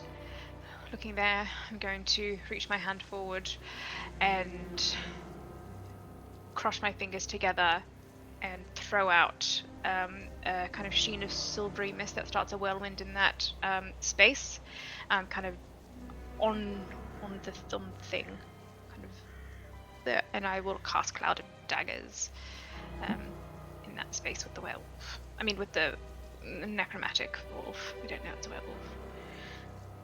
It might not be. It's the funky wolf man. Funky wolf man. Funky wolf man. Say that. So you put it next to him there, so you can hit him as well. Is that right? Right. I'll put it there, so it just mainly occupies the space. Yeah. So I believe. Oh no, it'll be on his turn. Yep. Right. So I'll save that for his turn. But that's me. So I'm going to step forward, make sure there's room enough for Macy and Mina to move out towards where Pegleg Pete went. And then kind of just hold that line and kind of strike it. Come on. John's down. And gone. He's gone. John's gone. Where'd he go? Totally unconscious. There we go. Back again. Right. That is you. Drekik, you're up. Drekik is going to look at Mina, touch her forehead, and he's going to cast, I believe this will work, Gentle Repose. Gentle repose. Mm-hmm. Okay. So that means you can prolong the time for resurrection, I believe. So she's got 10 days for resurrection now. Right. You now have a gentle reposed child. Cool. And I'm going to look at Macy and just go, we can heal her after. Get her out for now. And then run back into the room, run as close to this werewolf as I can. Probably get you around there, I think. Then I'm going to bonus cast Spiritual Weapon to the other side of the werewolf. I will use... And the Spiritual Weapon shall be at 3rd level. And I'm going to swing at him with the Spiritual Weapon. I believe I can do that. Yes, I can. Yes, you can. It's going to be a 25 to hit. Definitely hits. And then I will roll 1d8. 4 plus 4. I think I get 2d8. 3rd level or higher. Damage increases by 1d8 every 2 slots above the second. Oh, okay, so there's no point casting it at 3rd level. But I've already done it at 3rd level. Great. So 1d8 plus 4. That's 8 damage. 8 damage. Alright, Or force Takes damage, them. by the way. Noted. Very good. Is he within 10 feet of me, by the way? No, he's not. Okay, moving on. That's my turn. Okay. Next up, Danica runs around upstairs, and you can hear crying baby. But upstairs, at least. Ingwe. Team Polar Bear. Tries to knock big creature into the daggers. And this time it's a 22! Is it a contested strength check, or what is it that you're doing? Yeah, it's just a contested strength check. Oh, you can do dex too, I think, if you want to try and dodge. No, I don't know. I've got no idea what the rules are. I'm using the action to try and knock him prone. That's 30. I don't know the answer to the question, huh? So he rolled a 30. 30. Are you using like acrobatics or something? Because I'm not using acrobatics. I'm It's using just a strength check. Yeah, okay. I didn't understand the maths. Yep, again. So a 30 strength check. Yep. It's pretty fucking strong. Plus 10. At least. That's right, Probably. right? Like he's got at least plus 10 strength. Yes. Yep. So his like strength is 30 or above. 40 or above. Yeah. Okay. He's very, very strong. He's very strong. That's why when you said you're gonna knock him down, I was like, okay. No, you're not. Gonna try. He rolled a natural 1 on that 30 roll as well, just so you know. No, it wasn't. I'm Ingwe. The normal bear is going to just normal attack. A 15 to hit. Misses. And a 25 to hit. Definitely hits. And it is... 10 points of slashing damage. And Ingwe is going to burn a first level spell slot to get hit points back. Okay. Go for it. Yep, and that is my turn. That's a much better roll. Derlin is going to continue firing. He fails one of them, and his string on his bow doesn't break, but it just moves a little bit too far back, and it just cuts him across his face. You can't see this, but you can hear the boink, ah! And the other one just flies off and hits nothing. Really is Jean's son after all. I've taken his power. So that's his, and I just rolled, and he got his thing back. So I need everyone to make a Constitution saving throw. I just saved people.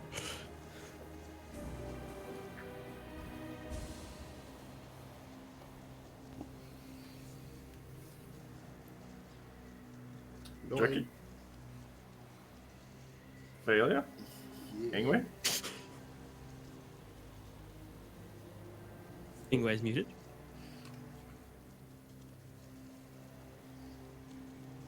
Ingwe got 17 and Bear got 14. Okay, Bear fails, you succeed. Sean? 9. Fail. Celeste? 19. Pass. However, Pete fails again. Macy succeeds once more. Derlin fails. And everyone else is already unconscious. So that means an automatic death save failure for Jonas. Alright. Oh my god. So, I just rolled the damage for my Cloud of Daggers if it's the start of his turn. Yep. And it's 6d4 damage. I just rolled 5 4s and a 2. Nice. Hell yeah. What is it? What is the total? 4, 8, 16, 17, 18, 19, 20, 21, 22 22. points of slashing damage. Hell yeah. I saw you rolling in your face, and I was just like, "What's going on? What is going on over there?" Rolling my d4s, Wasn't I was quite like, enough, four, but yeah. four, and then it ruined it with the last one, which was a 2.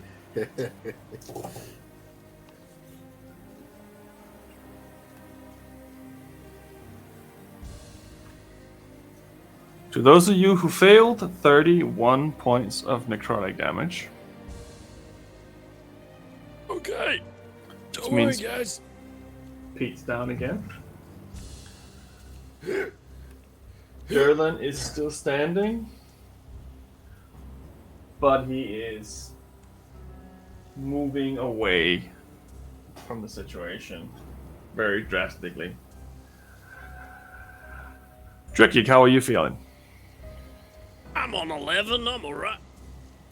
Ingwe, how are you feeling? Yep. Sean? Dun, dun, dun, dun, dun, Right. dun, Okay. dun, dun, dun. Oh well, I mean, you got healed first, so it's not too Yeah. bad. Celeste? Great. Okay, just checking who's down so I can move it on the battlefield. Not great. Not great. Right up. Oh yeah, You'll be Macy. asked. Oh shit, amazing. So what is the half of that? 31 is... Macy's still standing. Wait, was that... Wait, halved? You took the full, all of you that failed to save. No, I got a 19. Oh, so you take half. You So take you succeeded. 15. Oh, thank fuck, I was on 1 hit point. No, sorry, I didn't remember that. No, so Macy is also feeling really shit, but she is actually still standing.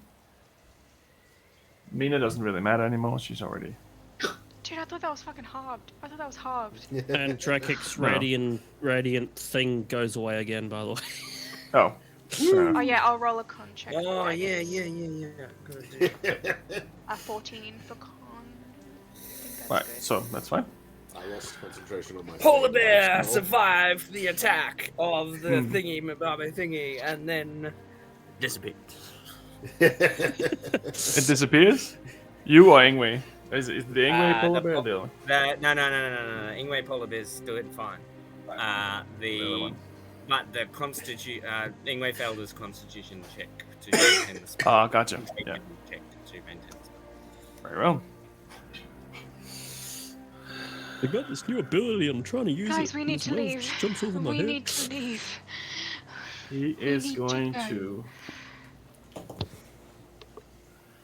Does a 19 hit you, Drekik? Oh yeah. You get hit by a flying axe as Sean's thunder axe caps you right in the face.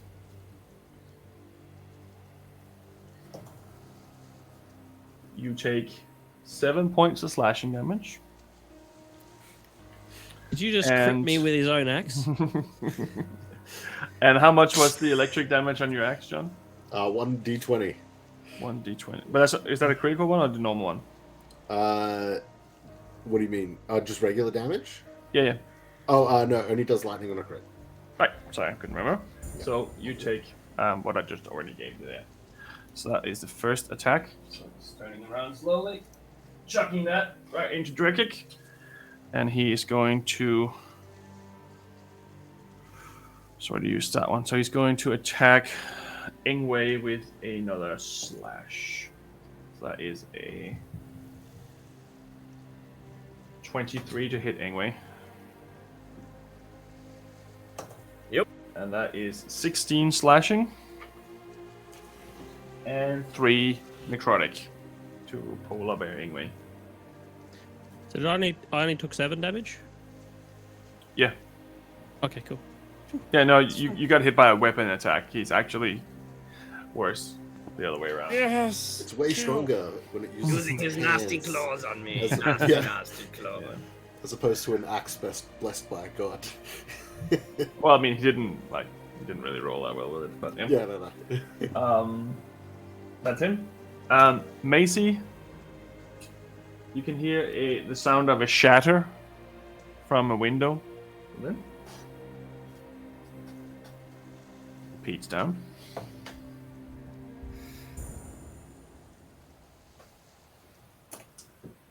Jonas is down. Right. Sean is down. As far as I remember. Yep. Right. That was in second. You got heals, so that's gone. Celeste, you up? Yeah. But I need to have a break soon. I'm like, I'm about to have a fucking panic attack. This is so stressful. Okay. See Macy go through the window. Has she got Mina with her? Yes. Okay. I'm going to turn and kind of watch them go. And then look up and look at Jean again. Go, Jean, please. I can't hold on much longer. I can't do it. And bonus action healing word again. Yep. Okay.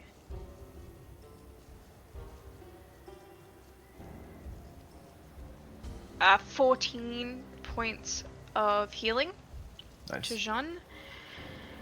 And then I'm going to start backing up into the room towards that open window and just call out, we need to get him outside. At least there we have the chance of the guards seeing. We can't take it on by ourselves. We have to get out. And she will start backing up towards the window, but she's not going to go through the window. She is going to stand there and just kind of hold kind of like the door open-ish, kind of like half between like ushering. That's fine. We need to get out. And Right. that's her turn. Very well. Actually, I didn't use an action. You healed Sean, that was a bonus action? Healing word's a bonus That's it? action. Yeah. Not in movement? That's it. Yeah. Mama.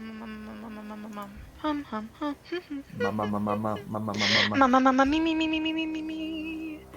Trying to see why. Where is it? What are you trying to see?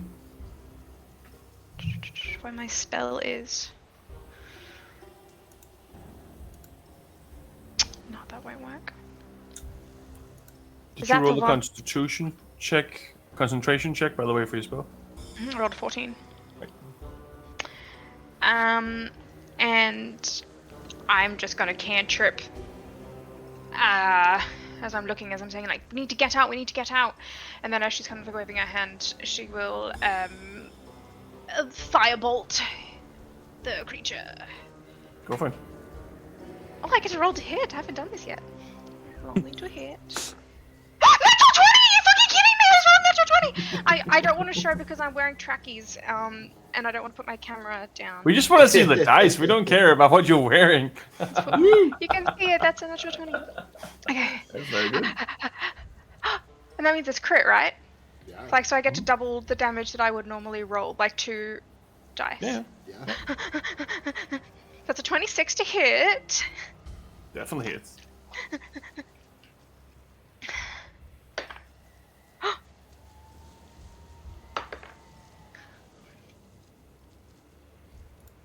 Did you roll max damage? No, almost. So what's that? That's 18. Do I double the 18 or no? Roll 4. Whatever you rolled, doubled. Okay. But did you roll double the dice? Yeah, like double the dice, not double the damage. Is that right? Whichever one you want. It's up to you.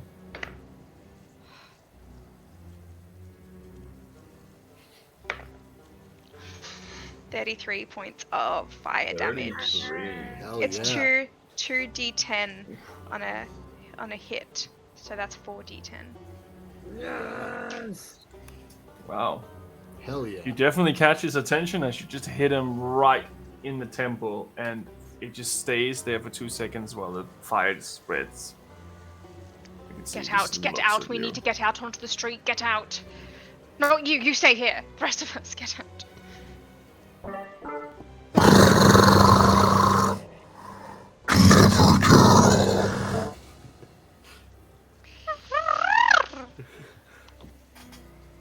There you That dog is on fire. go. Smells like burnt dog. Drekik, you're up. Drekik is going to agree. Yes, we need to go. And he is going to try something a little different. He's going to try and cast Calm Emotions. Make the werewolf creature indifferent towards humanoids. Okay, let me just check this now.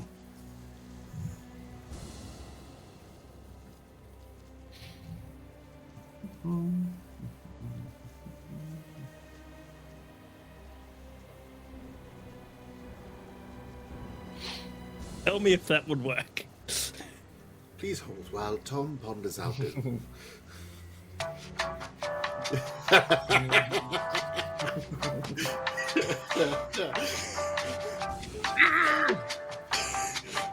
It doesn't specifically say, so yes, that probably would work. Charisma save of 15? That's gonna be a hard sell. That's what I thought. That's a 16. Shit! -3. Yes! So for 1 minute, he is indifferent towards us as long as no one attacks him. You said humanoids. Yeah, humanoids. So which, that's all of us, yeah? We're all humanoids. Except for Ingwe, who's a polar bear. Oh, yep. And I'm just gonna shout, Please hold. you harm no one here. Everyone, leave. Ingwe, good luck.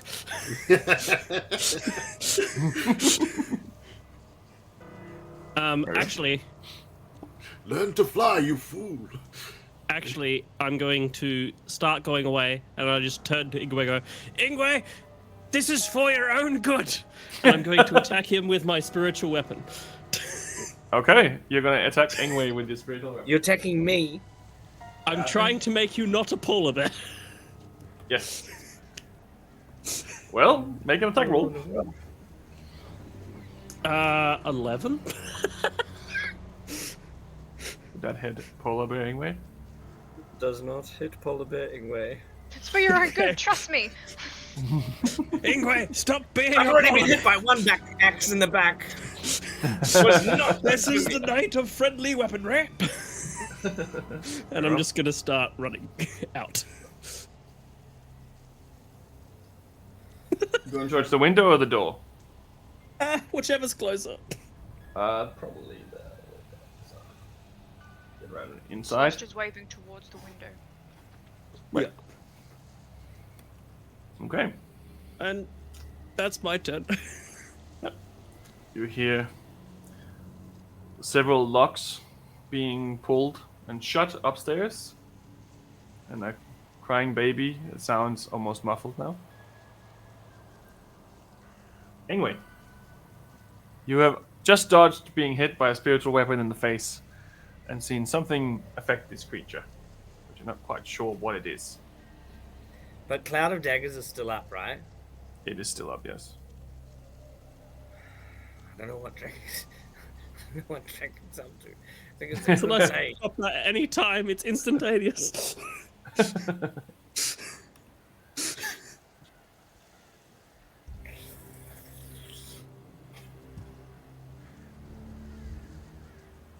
don't want to be that guy, but it's like...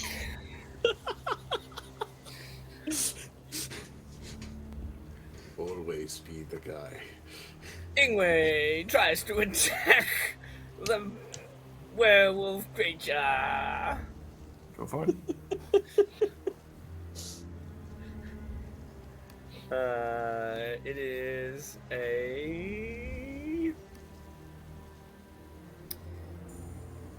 Come on, how much internet can a freaking dice roll take? 19 to hit. Hits. And 23 to hit. Hits. And it is 12 points of piercing damage. And 11 points of slashing damage. Okay. Sorry, Daniel. It's fine. It's. I tried. Mario? Okay. And It seems to Ingwe take the damage. uses bonus action to heal himself Okay. Go for it. with a 3rd level spell slot. Okay.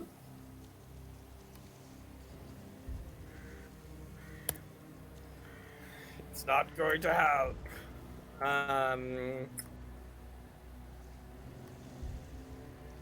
Yeah, I think I'm no. Am I gonna run away?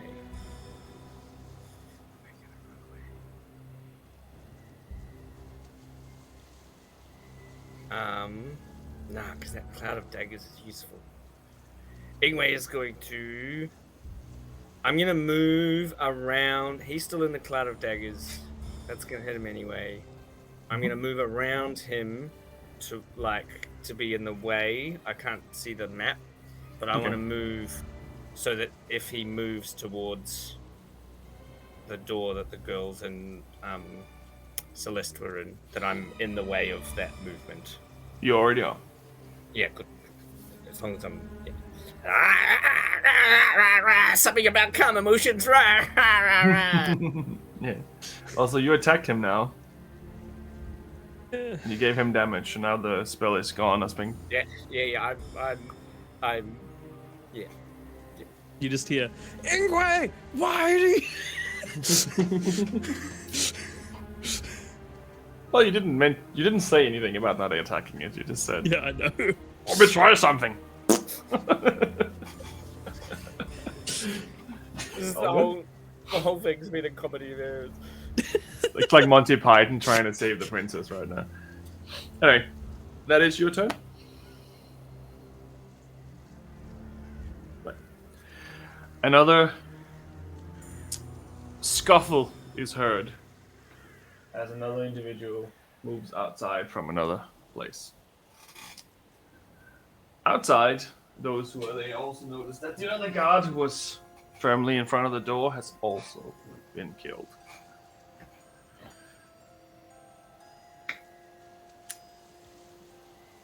It is now its turn again. 21 points of slashing damage. 21 points of slashing damage. Come on! Come on! Nope. That's a spicy cloud. Tom's like, Yeah, yeah, that's 64. about 10% of his health now. It's great. He definitely looks like he's taking the damage. It's not like he seems like he's not. He is going to try to grab Ingwe. So first I'm going to try to attack Ingwe and see if that hits. That is probably not a hit. That is a 12 to hit. That's not it. Okay. He's going to try it again then. That is a little bit more. 15 to hit That's hit. Ingwe. If it's any more than 12, it hits. And I need you to make a contested strength check. I'm going to lose. With his plus 30 to strength.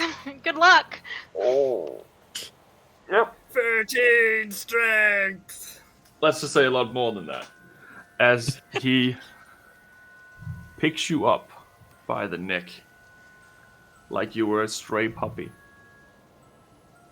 Oh, so cute.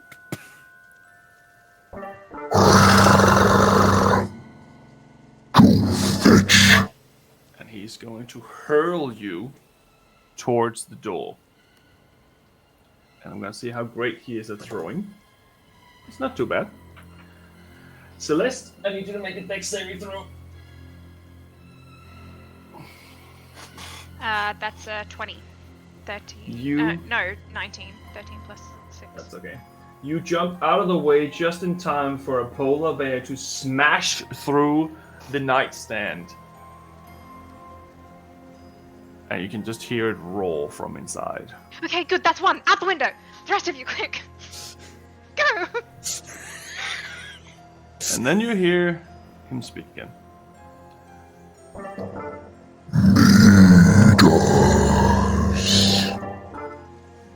Oh my god, it's the Alleyman Slasher.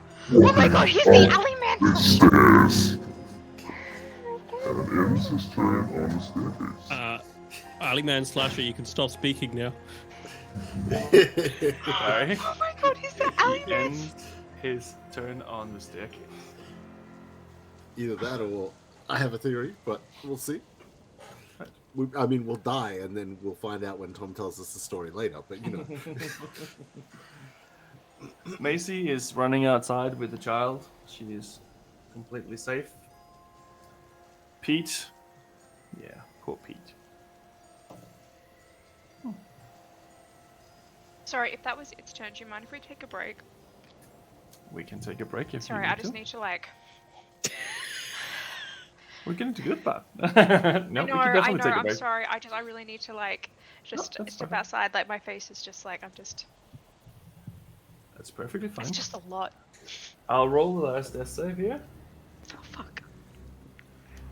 Last and then we can death end save. the turn, and we can have a break. The last episode that any of us Yay. that'll ever have to make. Yeah. It's the very last one. Huzzah! Right. Oh, that's Let's- funny. Just for fun. Yeah. Oh, yeah, just for funsies. Yeah. Oh, yeah, that's a 13. That's lucky. Well, rolled a let's two. have a break, and then we Okay. can continue afterwards in the next few minutes. Hell yeah. Sorry. To apologize.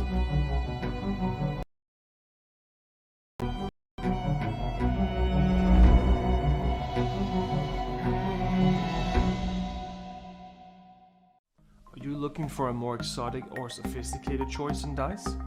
You should check out Level Up Dice, the company of experts in specialty dice, made from materials like semi-precious stones, aluminium, and even have options for wood and bone dice.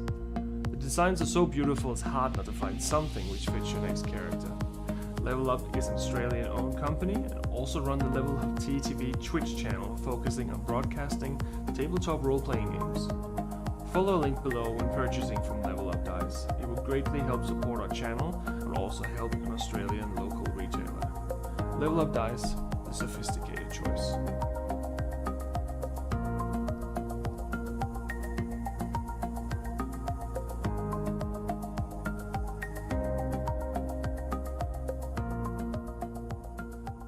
Monsters and Mayhem is sponsored by Miniporium.net, a huge selection of highly detailed miniatures for any tabletop role-playing game. Check out the beautiful miniatures, and if you use the code MAYHEM, all capital letters, at checkout, then you receive a 30% discount.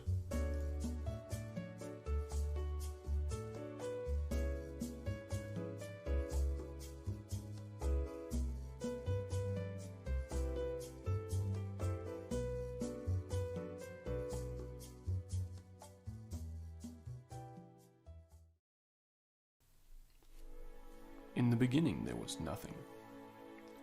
From the nothing sprung forth a something. The something was not a who or it. The something simply was. The something began roaming the nothingness and found itself alone. In solitude the something became the somethings.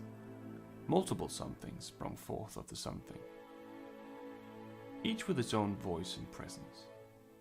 The somethings, as great as divine as they were, all needed something to measure their own greatness by.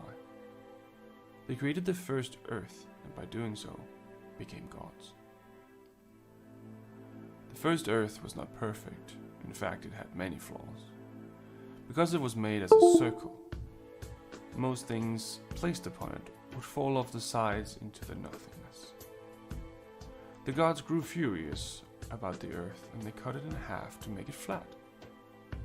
The excess was simply pushed aside and forgotten, at least for a while. The second Earth was perfect, flat and vast. Each god began to populate it with creations and land masses of their dreams. Each god creating beings of their very own. Soon the world was full of inhabitants, and they all began to watch over their creations with anticipation. However, many creations did not turn out the way the gods had hoped for, and a lot of animosity was born over the first few years. The creations would go to war with each other and even themselves. Some of these wars even spilled into the realm of the gods, where the gods themselves would command their creations to destroy another god's creation. The gods were eager to prove themselves better than the another, and a long bloody war was fought throughout the first era of the first 3,000 years. A massive war for survival was fueled by the gods themselves as the world began to burn. They started to see their own mistakes. The gods made many sacrifices and separated some races from others by magic or by using the elements of nature. They tried to stop their creation, and slowly a peace of sorts came to be. And such a second era came to be with peace and kindness as its goal. Not every god nor every creature followed the peaceful ways, and some even broke away from their god after such events. But for now the god wars were over, having successfully separated their creation to an extent, minimizing the overall doomsday and averting full chaos. For almost another 3,000 years the races had been completely separated. The gods had made a plan. The God Gate, located now in the Kingdom of Quill and where the borders of Okorlan is, had been inscribed with one of the family's life forces, the Karameshi. Once a descendant of that family were to attempt to open the God Gate, all races would once again have free reign. At the end of the 3,000 years, an unknown member of the Karameshi touched the God Gate, unlocking the prophecy. The mountain chains and oceans dividing the races all came down all over the realm. Great panic and rejoice at the same time, as creatures that had once only heard fairy tales of each other now once again stood face to face with one another. The gods had hoped that the last 6,000 years would have been enough for everyone to learn to coexist. But from the start the tension already started building again. Wherever fragile peace was on the table seemed to crumble and regather from time to time. But the time of the wars was surely not over. There was now other entities who spread darkness across the world. Maybe the world had learned its lesson, or maybe it was doomed to repeat it. Welcome to the world of Epidos, where adventures are born, heroes are forged, and villains are always up to mischief. The Kingdom of Quill lies in the middle of it all, the heart of human civilization, at least if you ask them. To the north lies the cold Shadanon, where Northling constantly test the borders to the kingdom with raids and invasions. To the south lies the desert lands of Zahani, ruled by self-proclaimed princes and empresses. The tension is at an all-high after a failed invasion into the kingdom years ago still sends trouble both ways. To the southeast lies the Dragon Empire, a proud people ruled by the Dragon Emperor, who according to legend are descended from a real dragon. The Empire has been locked in a cold war with the kingdom for generations, blocking all travel from entering the nation. But for the common folk, it's Monday. The birds are flying low and it looks like it may rain.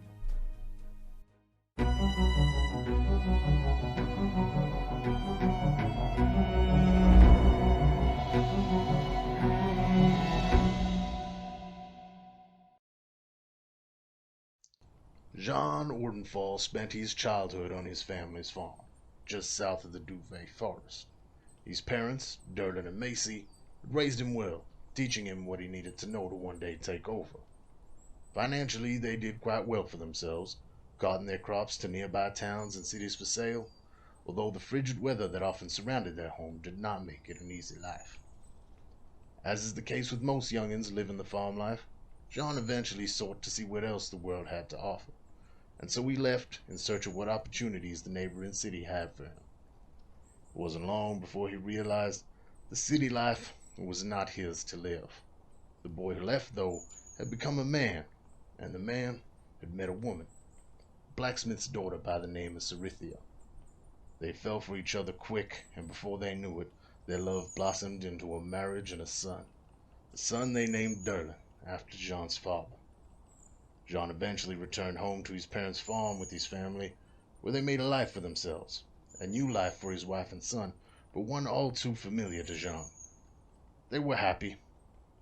That is, until the day vile creatures from beyond the veil made their way into their home.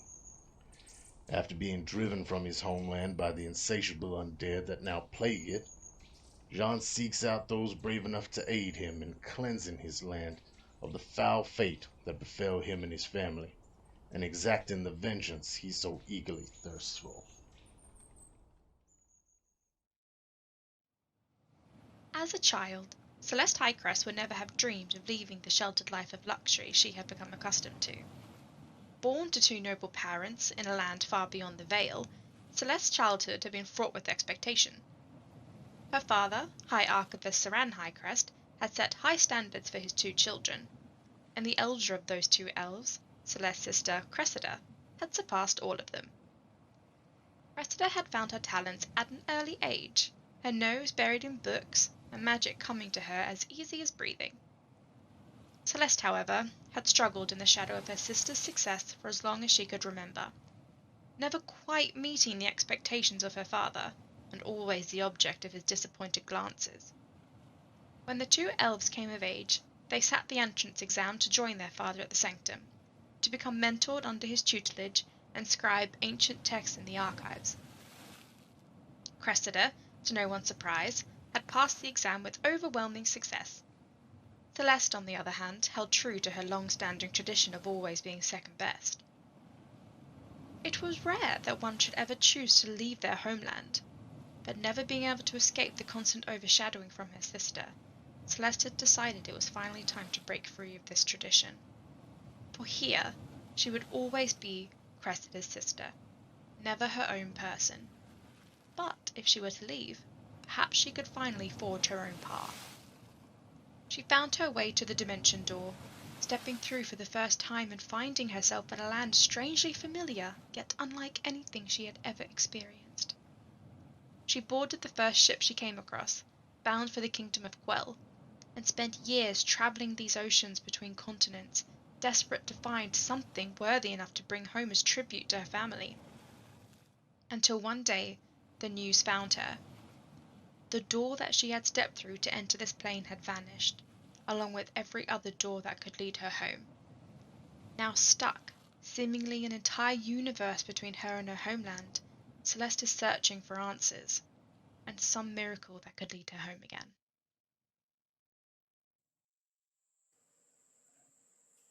A young half-elf, Tam Cawthon grew up working the land with his father and learning herblore and healing from his elven mother. After a horrible childhood accident, he swore he would avoid violence, unless he had no other choice. When the war came, like every Cawthon for generations before him, Tam enlisted to fight for his king. During the bloody battle for King's Helm, Tam's selfless efforts to heal his friends caught the eye of the celestial Aethia, and she became his patron, giving him the gift of celestial healing. His courage in battle did not prevent him from drawing the ire of his superiors. His compassion was blind, and he would heal all in need, even the enemy. After the end of the war, Tam worked as a healer in the villages outside Crackvolm, hoping to save enough money to gain entry to the Healers Guild. After a series of unfortunate events, Tam finds himself in debt to a very wealthy and very criminal cartel boss. Pinned between his compassion and his new master, Tam tries to make the best of his situation, dreaming of a day where he can live his life in freedom.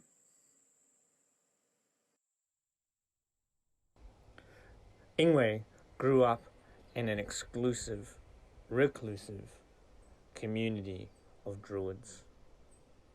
His elders, ancient and wise, one of the greatest, his mother, was a great storyteller, and he grew up sharing their stories. while the community has very strict rules and customs and routines.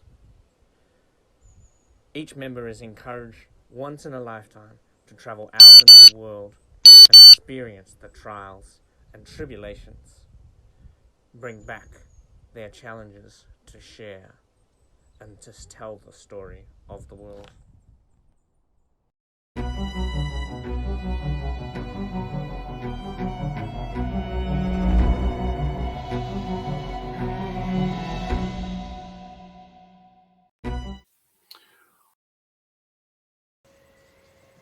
And for 2 seconds, we are just going to chuck in another promo for our amazing little sci-fi adventure, First Contact, which is DM'd by the wonderful Drekik below. Hang tight.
We are back again. Unfortunately, my battle cam had an accident. I short-circuited one of our cords, so I could not charge my phone while we were recording. So, for the rest of this combat, it's brought to you by Vivid Imagination.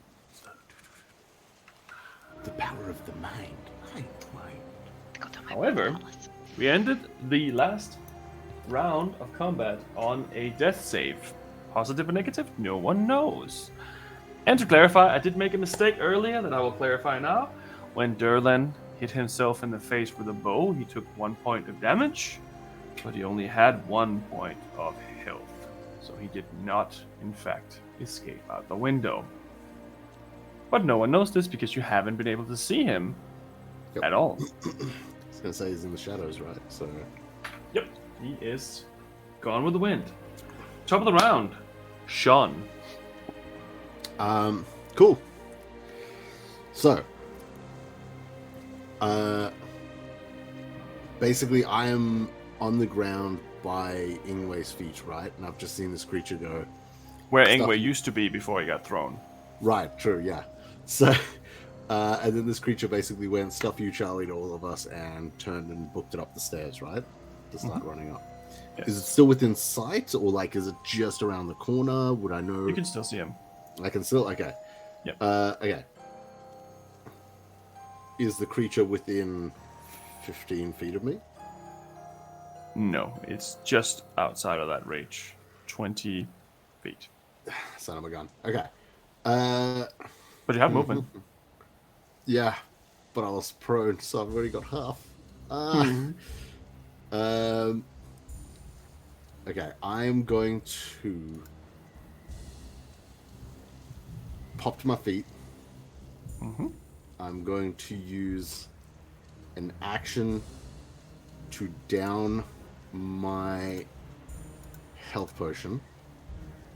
Right. Which, as an action, it's the full amount, right? Correct. Okay. So I'm going to do that, which gets me, what is that, 8, 10, so 10 hit points. Okay. I am then going to see this thing running upstairs. Basically, from my perspective, I don't know what its true intentions are, besides the fact that it grumbled Midos before. I assume this thing's going for my sister. I am going to fucking scream at it.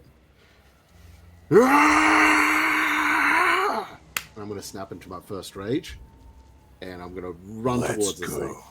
Yeah. Rightio. So what's your movement speed? When you have 30 feet total, half 15. So I'm not going to get to it, but I've got my rage going. I'm a little more defensive. No weapons in hand. Lysendriel's on the floor behind me. Thunder Axe is over my Drekic's face. I'd say with 15 feet you can get close enough because it's a big creature. Okay. If you sure? want to. Yeah, as now that I look at it, yeah, that could probably work. Okay. Because he is fairly big. He has a minimum reach himself as well because he's so big.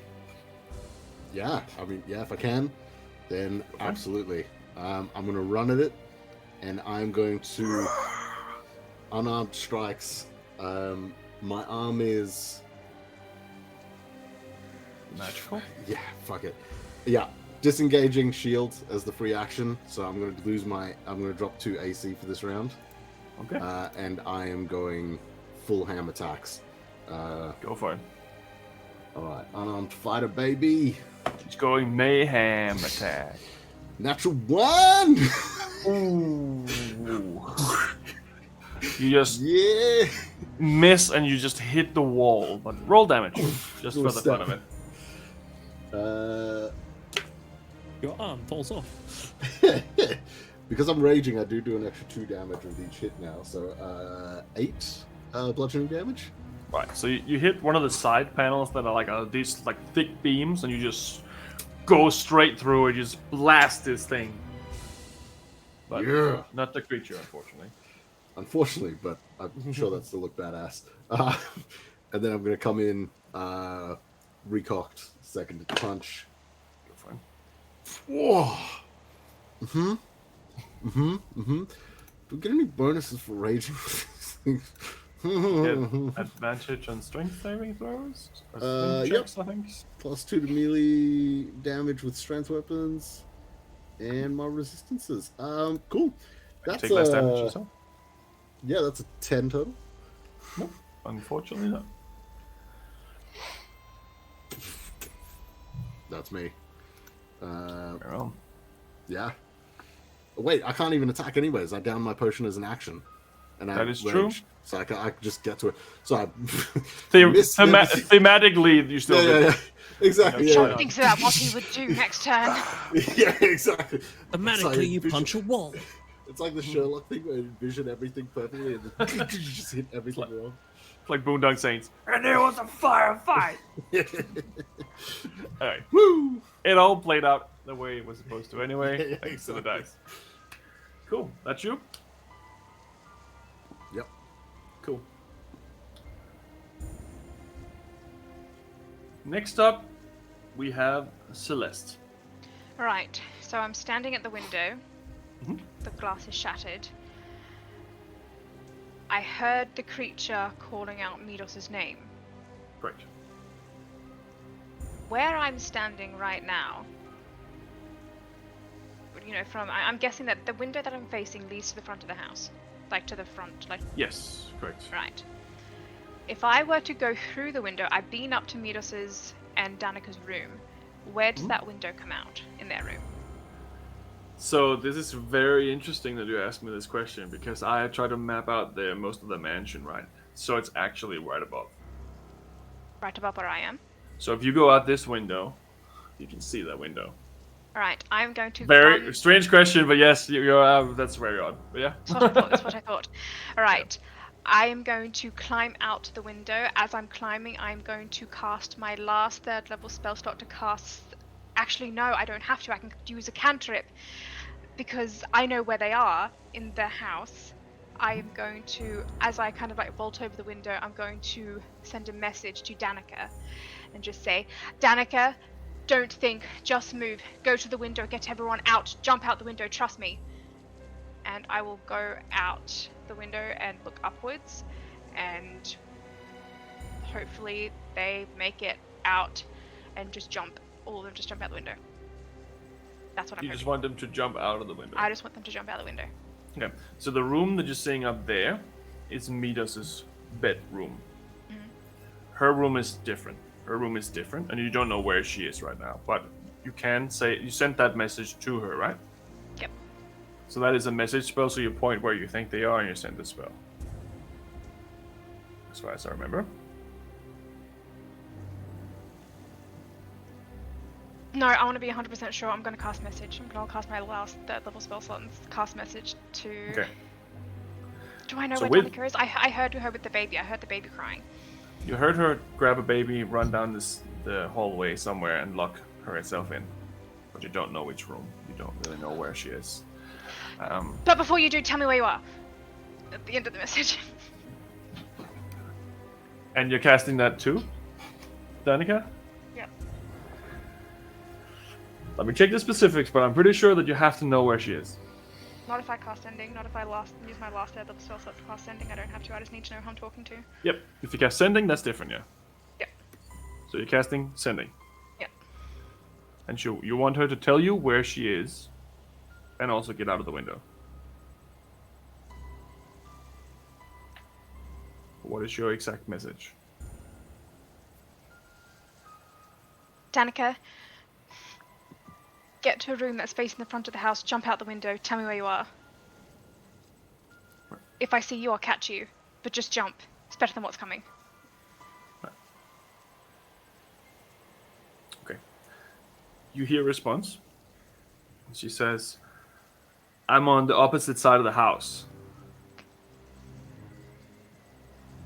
But don't worry about me. I'm gonna get out of here. Oh, right, she can fucking teleport, obviously.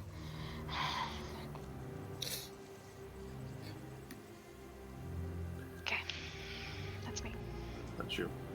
Jerkic. You're up next to a mostly prone polar bear.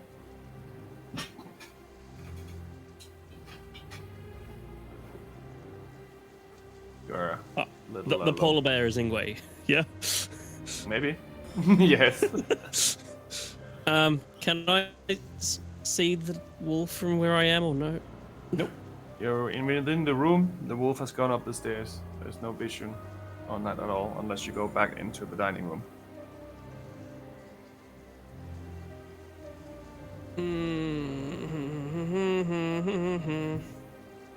Why you make it so bad? Can I bonus action the spiritual weapon to go to hit the wolf again, or is that too far? 20 feet. Don't you have to see it?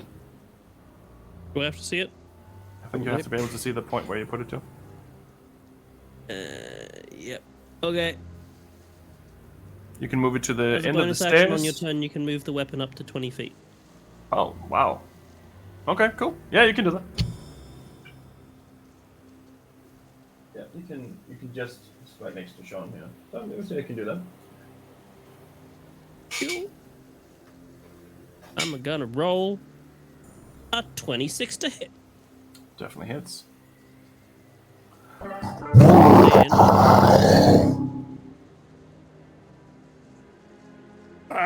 I think the beastie is still alive, guys. Take 6 force damage. 6 force damage.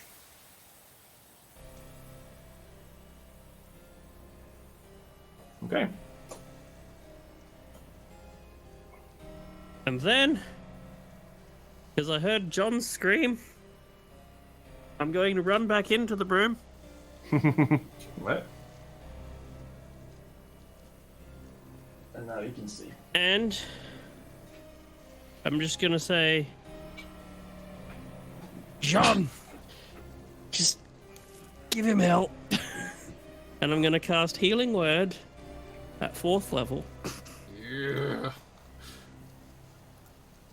And you're going to get 18 hit points back. Woo! Woo! That's really good. Nice. And then I'm going to use the rest of my movement to yeet back. If I can. You used all your movement to get there, unfortunately. Okay. And that's it. I'm done.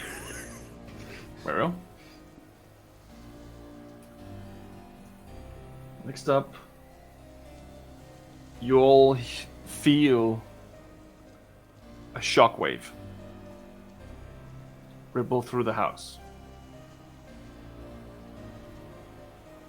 And Celeste, you notice Danica and her baby appearing outside in front of the courtyard.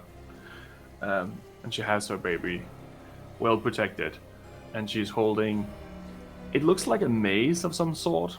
Not quite sure. She's holding something. And that is her turn. Okay.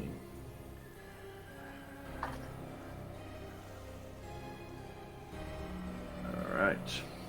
At the top of the stairs, two figures appear. One is a, how should I best describe it? Slightly injured Midas. And next to him is the doctor. Midas is holding a pistol. And the doctor is holding his crossbow.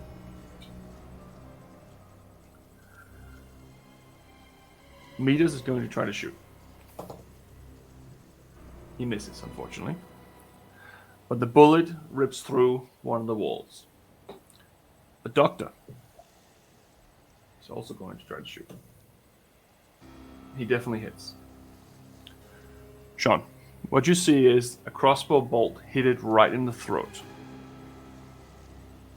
And as it hits it, you can see the demeanor of this creature changes. It's scared. And it tries to run away. I need you to make a dexterity saving throw. Because you're about to get knocked over. Fucking bring it, you big stupid wolf thing. Yeah, baby. Natural 19 Pretty good. for a dirty 20. You move out of the way as the creature jumps down. Make a dexterity saving throw. Guess you're about to get landed on. Do I get an attack of opportunity as well? Yeah, you would do. You would get one. I have rolled a 9.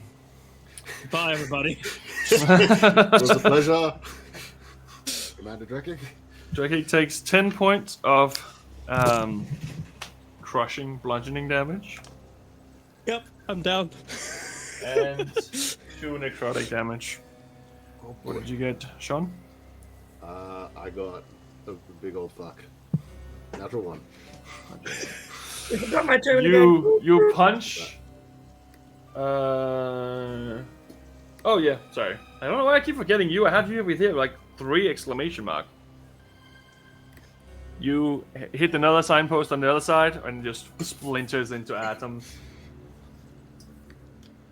Drekig, you took damage, so you went down. I'm out. I'm gone. Ingwe, what Just would you a do dream. on your turn? That's alright, I'll go after him. Okay. So he lands there on Drekig.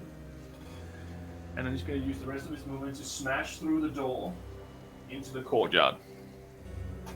Anyway, what do you want to do?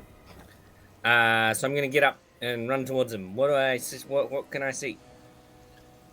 So you move as far as you can, have 40 movement speed, so you can get roughly here. He looks like he's done the whole time. He has cuts and bruises and slashes all over him. He's dripping this black ooze, and he is heading towards the outside. Yeah, so when I move, how close can I get to him? 20 feet away from him. So I can't attack him. No. So I would like to. I'm going to only use 30 feet of my movement.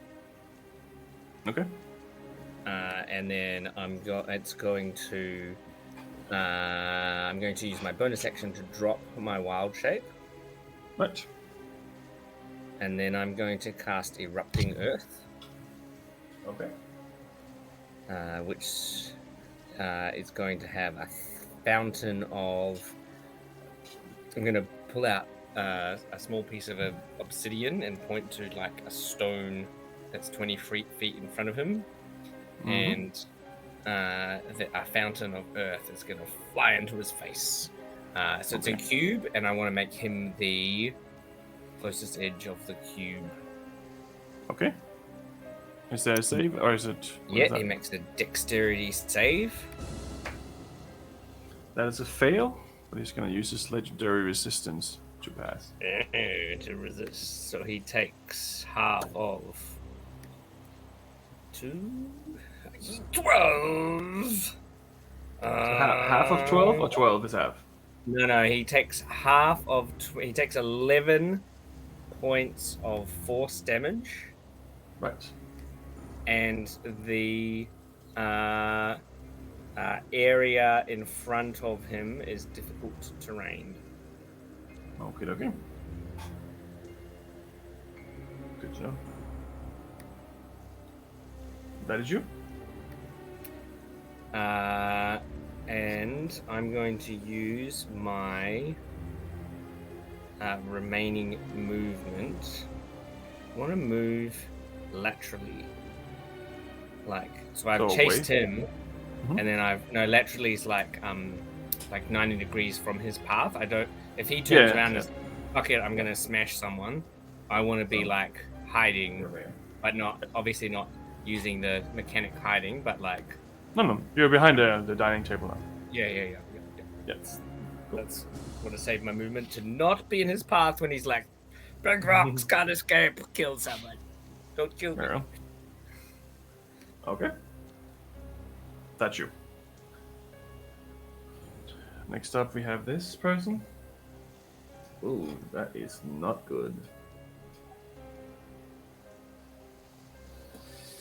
Yikes. He stops breathing.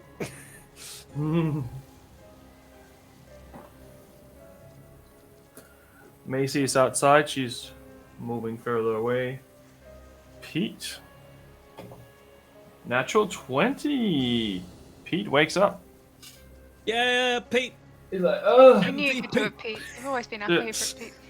Did I get it? And he's not quite sure what's going on, so he's just kind of dazed and standing there. Griffick's just on the floor next to him.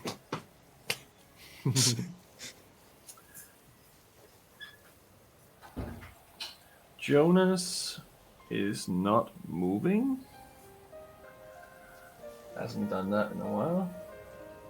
Sean, you are the top of the round. Okay. I turn around, and what do I see looking down the stairs? See a unconscious Drekik on the floor right in front of you, and a Ingwe that is an Ingwe once again. Mm-hmm.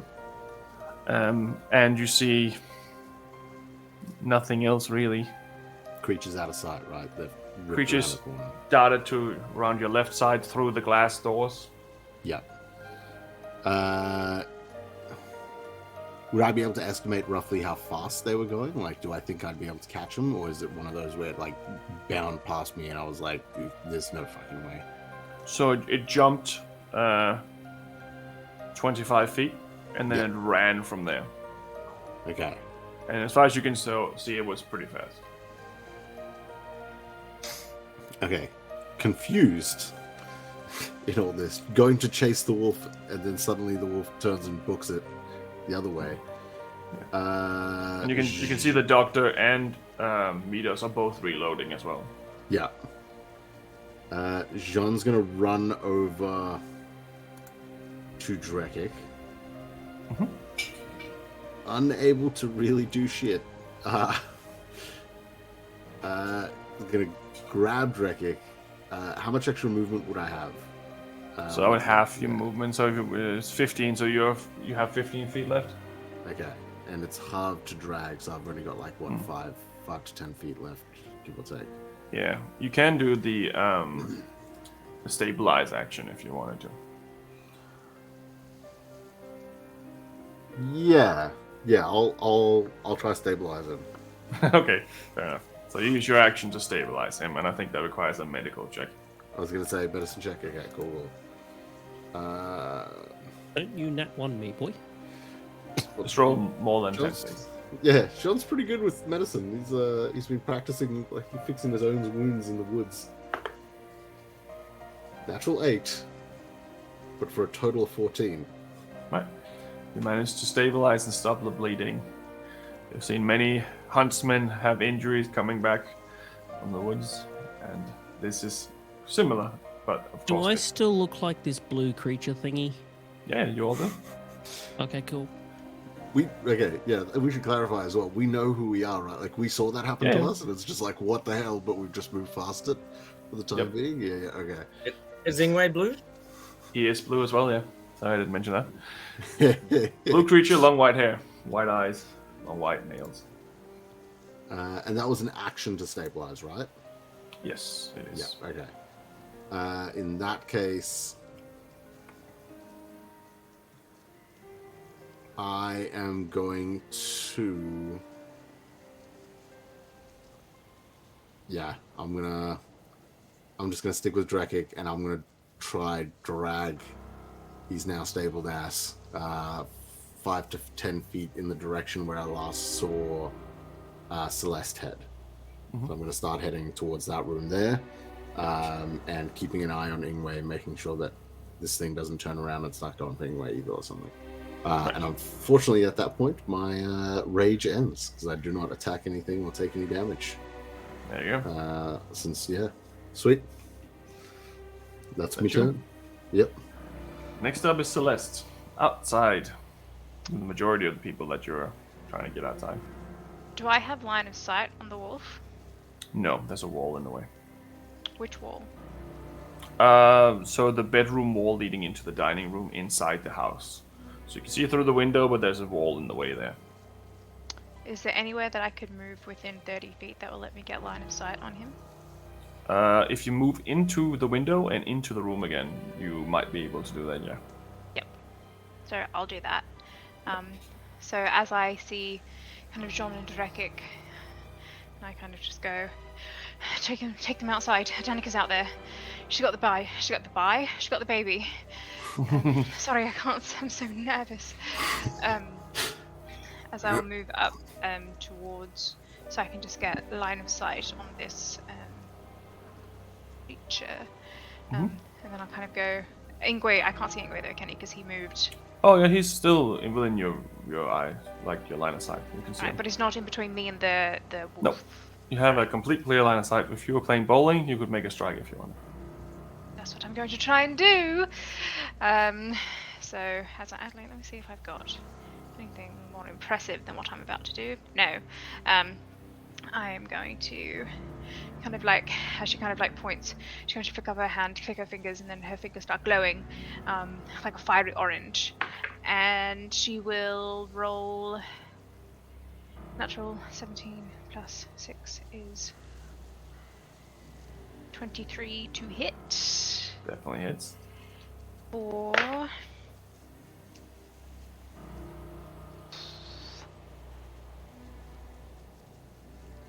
14 points of fire damage. Alrighty. How far in do I have to move to get that line of sight? Your whole movement, pretty much. You have to crawl through the window. Okay. Alright, so I'll just stand there and kind of and look at Drekik and go, as John is like pulling him. Just go, Drekik, what happened to Drekik? Is he alright? He's dropped. This thing landed on him. Old man. That's why I hate that song. And bonus action healing word. I am gonna be mean and only bump a first level just because I'm holding on to my last couple of spell slots. So that's 1d4 plus 3, which is 6 points of heat. There we go. That's you? That's me. Drekik, you are healed. Drekik is going to wake up, snap to it, and do a perception check around the room to see if he can see this wolf thing that landed on top of him. You can. It is outside in the courtyard on its way towards the back wall. Great. Can I get to him? No. You would not have enough movement speed to get to him because you're also prone. Right. So you can get up. That's half your movement speed. I'm gonna get up.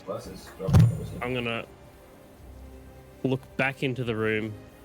Start heading towards the butler. Then The what?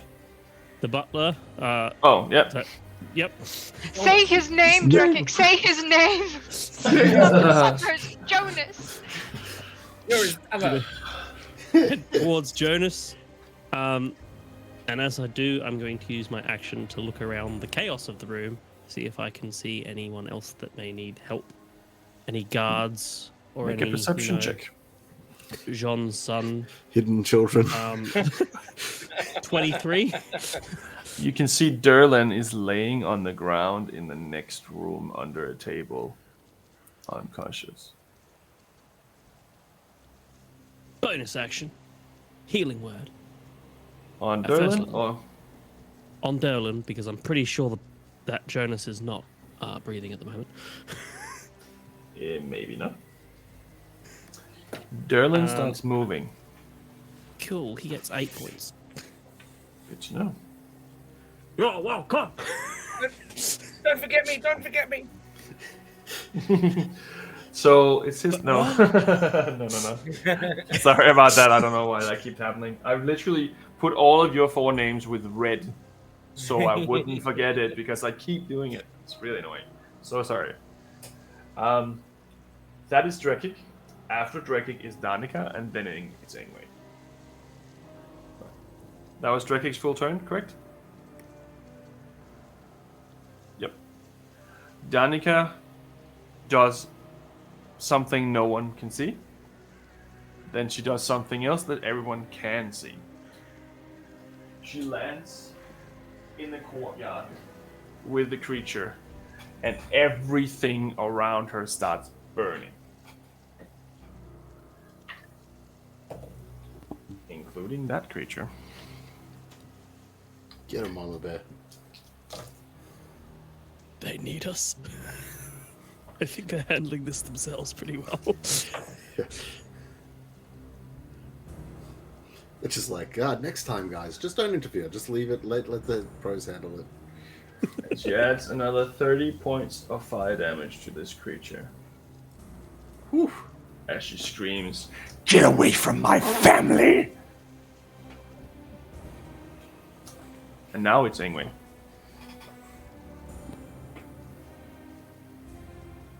How close is she to the creature? 20 feet. And is she blocking the creature's exit, or is she like pushing the creature's exit?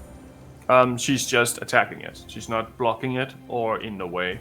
If this creature wants to remove itself from the combat situation, it probably will do so next time. Yeah, I'm going to cast a spell that has a 20-foot radius area of effect, and I want to do it in a sensible way. And I can't see what you can see, but I trust you to put it in a sensible way. Basically, I want to put it around the centering on the creature, but I wouldn't do that if it hits Danica, right? No. So the problem here is it depends on what you're trying to do with that thing. Because if you drop it right on him, you will hit Drekik, you will hit Jonas, and you will hit her. Yeah. So I don't want to do that.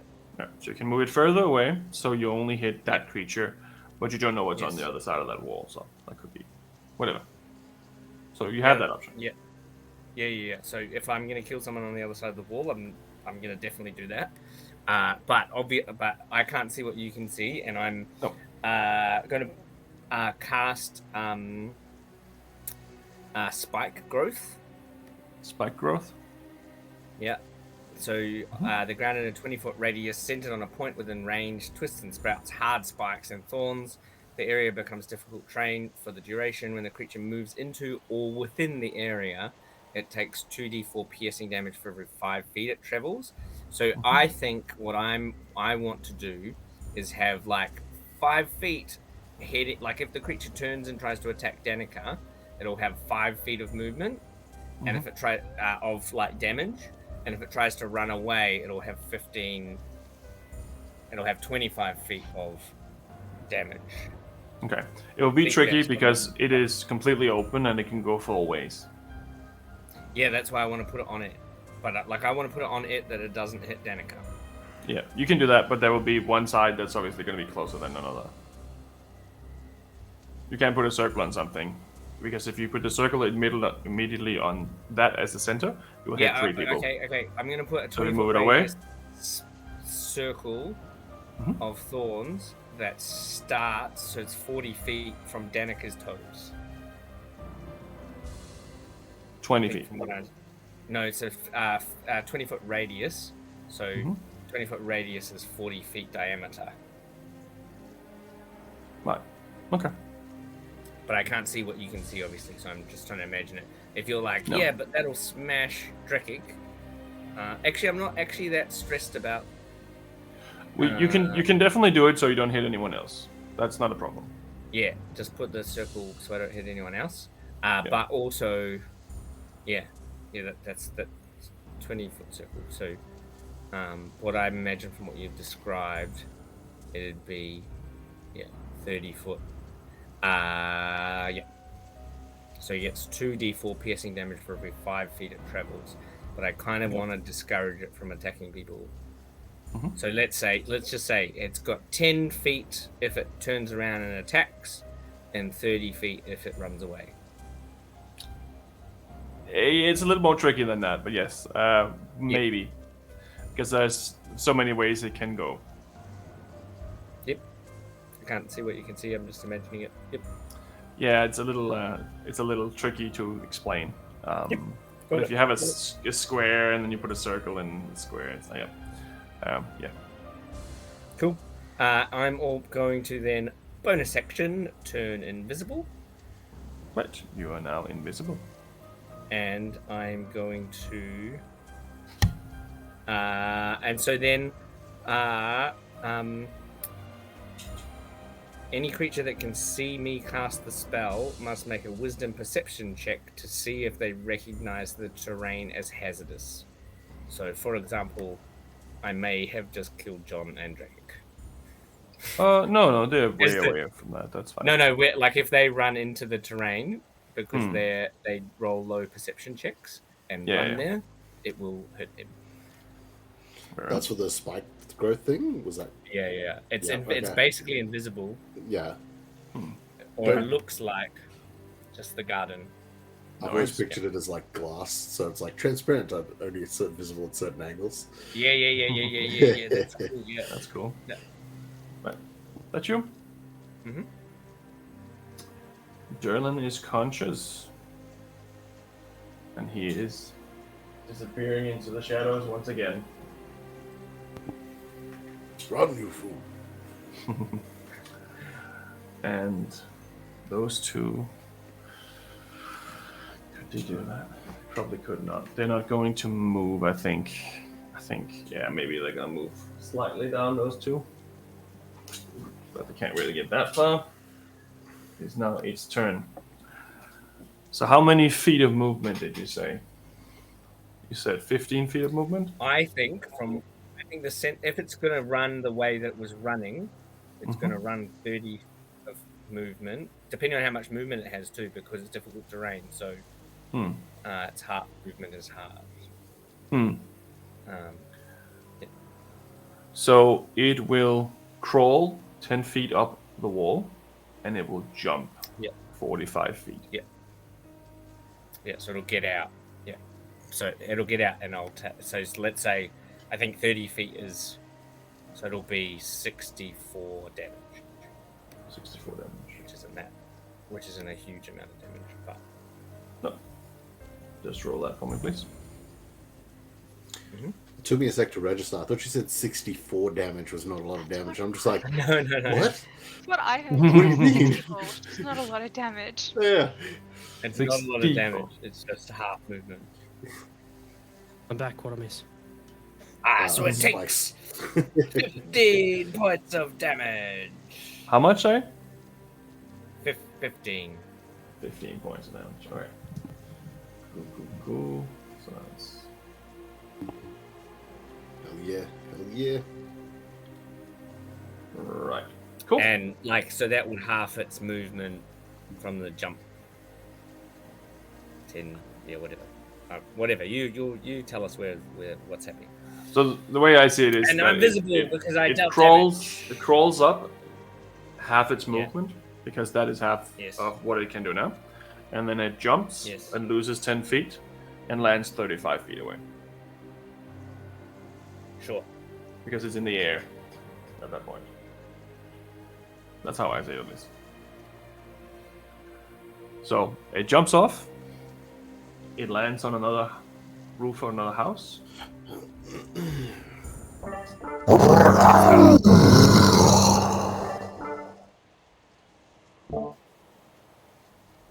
And it's gone. For the moment, initiative is over. Is he actually gone? Or if I got on top of the wall, would I be able to see him? You cannot see him for the house. He went in the opposite direction of the building.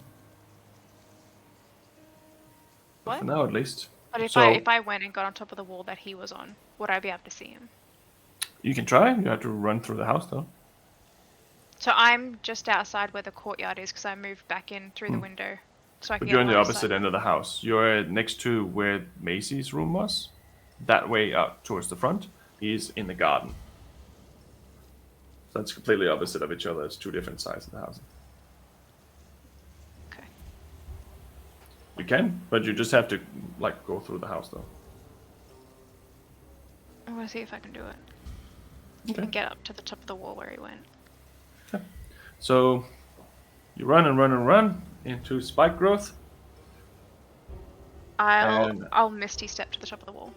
Right. So I guess you take what was it? How much damage is it for 5 feet before you realize it? A D4. A D4. So give her 1d4 of damage. Ingrid. Is it a D4 for 5 feet? I don't know what that is made that up. Wasn't it a D4 per? It's 2d4. You take 5 points of piercing. 5 points of piercing damage. Right. You missed it. And then you misty step onto the roof, or to where you can see. So that's another 15 feet then that you move up. Make a perception check. Perception? 19. Can't see him anywhere. You can see some tiles of some buildings have been like crushed. You can see something heavy landing on it. You can see that he's run in a certain direction, but there's no sign of him.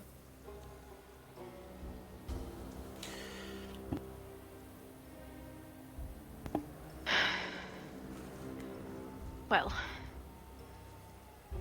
scared him off.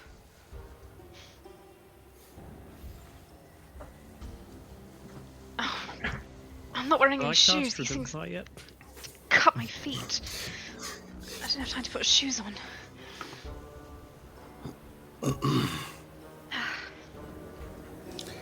Oh, is the wall within range that like we can hear Celeste as she's coming back, or is it like a? Yep, you can Yeah. do that.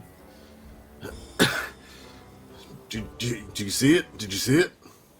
No, I thought I'd be able to get up here quick enough. I heard it roar. I thought I'd be able to get up here quick enough to see it, but apparently it's too quick. All right. We need to check on people, see who's in what condition. And John's just going to start moving into the room to look for people that might be injured, down, anything like that. Jonas is currently dead. Derlin made it out. It seems like everyone made it out. Even Pete is on his feet. Why couldn't it have been Pete? Danica is in full health. She was never injured. She's just very angry. She was in. She got mine. Oh, she was injured for the thing, yeah. And the doctor and Midas is slowly stumbling down the stairs together, arm in arm, with a gun and a crossbow. I will drop Cloud of Daggers. Right. There is no longer any carvings in the floor. I think that's the least of their problems. And I will drop the Cloud of Thorns but there is a massive pile of rubble at the blast. Yes. That takes 10 minutes per 5 feet to clear. And the entire garden has been burned. Yeah. So I'm it definitely. Meet us as Moon apple tree, landing. no. Drikic's gonna cast Revivify on Jonas. No, Yes. don't Mina. Okay. Mina's got 10 days, okay? We good. True.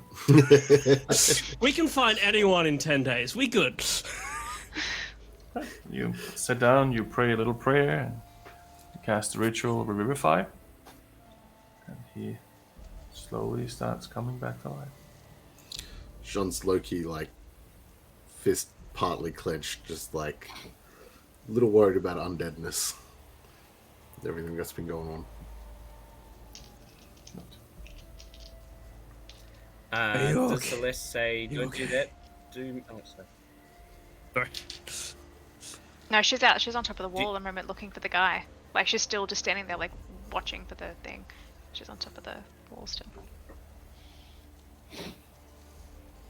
As this diamond that I've put on his chest just disintegrates and sort of becomes one with his body, giving him life, Drickus just going to be like, "Are you okay, Jonas?" Oh, I feel a little nauseous, but what happened? Did I fall? Yes. And he's just going to collapse and go for it. Jonas kind of sits up and he starts, like, getting some cloth and start wiping off Drake's face and trying to make him clean while he's unconscious next to him. It's not really know what to do. The whole house is a complete mess. After a few minutes sitting there, he starts tidying up everything that was broken and putting things together. And the second he goes to start tidying that, Sean walks right up, grabs him by the shoulders, and goes, "Jonas, no, not now. Go outside, stand with the others." but I'm only wearing my night outfit. And he's just walking him. Okay, yes, Mr. Sean. Yeah, okay, I will. Yeah. His night outfit has That's massive claw marks through it. like an Ebenezer Scrooge type thing, like the long nightcap and like the gown. Is it that sort of a thing? You can hear Pete just being like, "You know what? Fuck this. I'm gonna be a pirate. Fuck this shit." And he just walks out. I thought he was a pirate. You hear a That's a knock misconception. on the front door. It's a loud bang from the front Ingwe door. goes to open the front door. And on the other Ingwe side- opens the front door. On the other side, you see Langdon Steelsinger with a few of his guards. You just missed him. We meet again, Mr. Ingwe. You missed him. Is everyone all He right? just got out. No, there's lots of people that are hurt. But the beast, he was here less than a minute ago. How did he look? Have you got guards looking? How did he look? How did he look? Like a wolf that turned into a man, or a man that turned into a wolf, or a I think. He takes out a little notepad and he starts sketching. And he gives it to one of his soldiers and he said, "Go." And they just run off. And you can see there's already a whole bunch of soldiers running through the street right now. But those ones he had personally with him are gone now. And he comes in. He pulls up his arms, like his sleeves, and he starts just helping people himself. He has a little medical bag that he starts bandaging people, and after a little while you can see more soldiers come in. He starts helping everyone up and starts helping with the situation. And actually he didn't say anyway because he doesn't recognize you. Yeah, I've always because you're been an blue animal. and furry. Oh yes. And to begin with, he didn't care, but when he comes into the area and he sees that there's four total of these creatures, he goes for his sword. He's just gonna look back and forth. What are you doing? What are you doing in this house? You do not live here. No, this is my sister's place. Your sister is not one of those blue thingies. Yeah, I don't know what that is, but I think it's because of that thing that attacked. I think it turned it had this howl that would like burn through our minds, and some of us just changed. What is your name? Jean Orden Fall. Right. This is not the weirdest thing I have seen today. All right, let's go. And he starts bandaging everyone who has taken any damage. Anyone who will let him, he will start bandaging. If he approaches Drekik, he'll just bat him off and go, "The girl, Mina, outside. She's dead, but not." Right, I will take care of that. And he pulls out a little triangular-shaped stone and he starts talking into it and puts it away. He's got 10 days. Well, Miss Celeste, I see that you're the only one who looks like yourself at the moment. I'm surprised. So Celeste is still standing on the top of the wall looking out. She's like, this is all kind of noise to her at the moment, like whatever's going on inside. She is like ears prickling, listening for like screams or shouts or like yells, or she's just like scanning that entire vicinity where she saw that thing. She's just like seeing if she can see like lights coming on or like whatever it is over in kind of that direction. This is all just like up on top of the wall still. You do hear some scuffling. It seems like it's moving almost zigzag in a direction way. It seems to be trying to throw off any pursuers. Every now and then you hear a scream and then it's cut short. But eventually the sounds stop. And seeing you do that, Langdon just stands there watching you. Do I see any guards? Kind of like where I'm looking? You said like there were They're heaps just of running guards through the and city shit. trying to find this thing now. I'm gonna shout Yes. out. Just go. He's over that way. I can hear them. I can hear them screaming. Run faster. Just like in the direction where it is. Nice. How high up is this wall? You're 15 feet up. Well, Miss Celeste, I thank you for your assistance, but I think you should probably come down. Why? What if it comes back? Then we will deal with it together. At least this way I'll be able to see it coming. Well, maybe not. Maybe you will. Who knows? I'd have a much lower chance if I got down to the ground. Well, it is your choice. He heads inside. He sits down where Danica was sitting and starts going through a little bit of the spaghetti. This is really good, huh? Did you make this, Jonas? This is really good. Yeah. And you can see Jonas just looks through the door from the front, like, what's going on? This is a really good pasta. Very nice. Good. Just put some on a plate and takes it with him.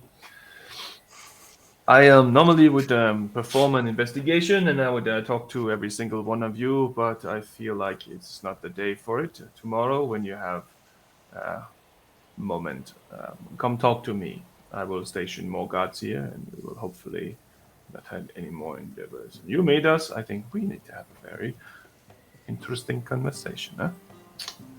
But tomorrow, everyone rest, feel better, come see me when you can. Especially you, Jean Ordensfall, the legendary Avenger who beat up people and started a fire and stole a bottle of water. Oh, so wine, of course it was wine. And summoned a wolf in the middle of a city, huh? Let us have a conversation soon, eh?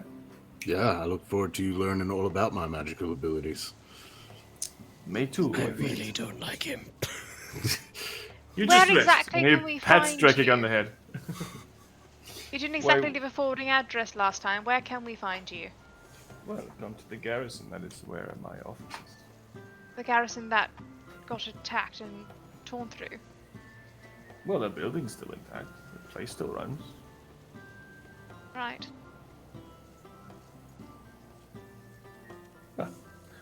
Anyway, have a good evening. And he walks off, eating some more of the pasta on the way. He really gets under my skin. What happened to you two? Endingway. Celeste, check on Mina. Mina. Macy is standing outside with Mina still holding her. We need to get her to a temple. I know somewhere that we can go. They should be able to help us. Of course. I'm just gonna make sure Macy, everyone. your voice got so deep. Must be all that. My apologies. Oh, Jean. They're related. It's fine. You sound so Uh-oh, sister. sorry, I was just coming to see if my mother was okay. And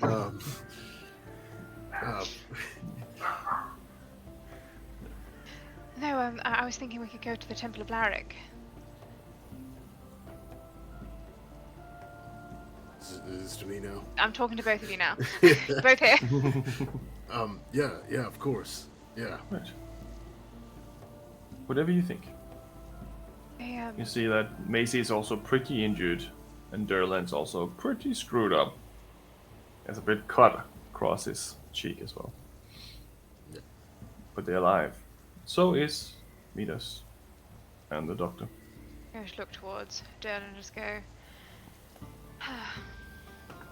you know, it's becoming more and more apparent that you do take after your father. You know, bonus action, healing word. Him for 6 points. Thank you, Celeste. But only the good parts. Okay. Very sentimental. Now, let's go. Macy, you had to carry her. Do you want me to? John, actually, would you mind? Sure. Yeah. As you go to leave the house, you notice 2 things, John. Mm-hmm. The sword, the short sword that was in the individual with the bowler hat's hand that was ripped off and thrown across the room, appears to be silvered. And you notice a bracelet of some sort. Looks like it's made of ruby. Also on the floor. A bit away from the other item. Okay.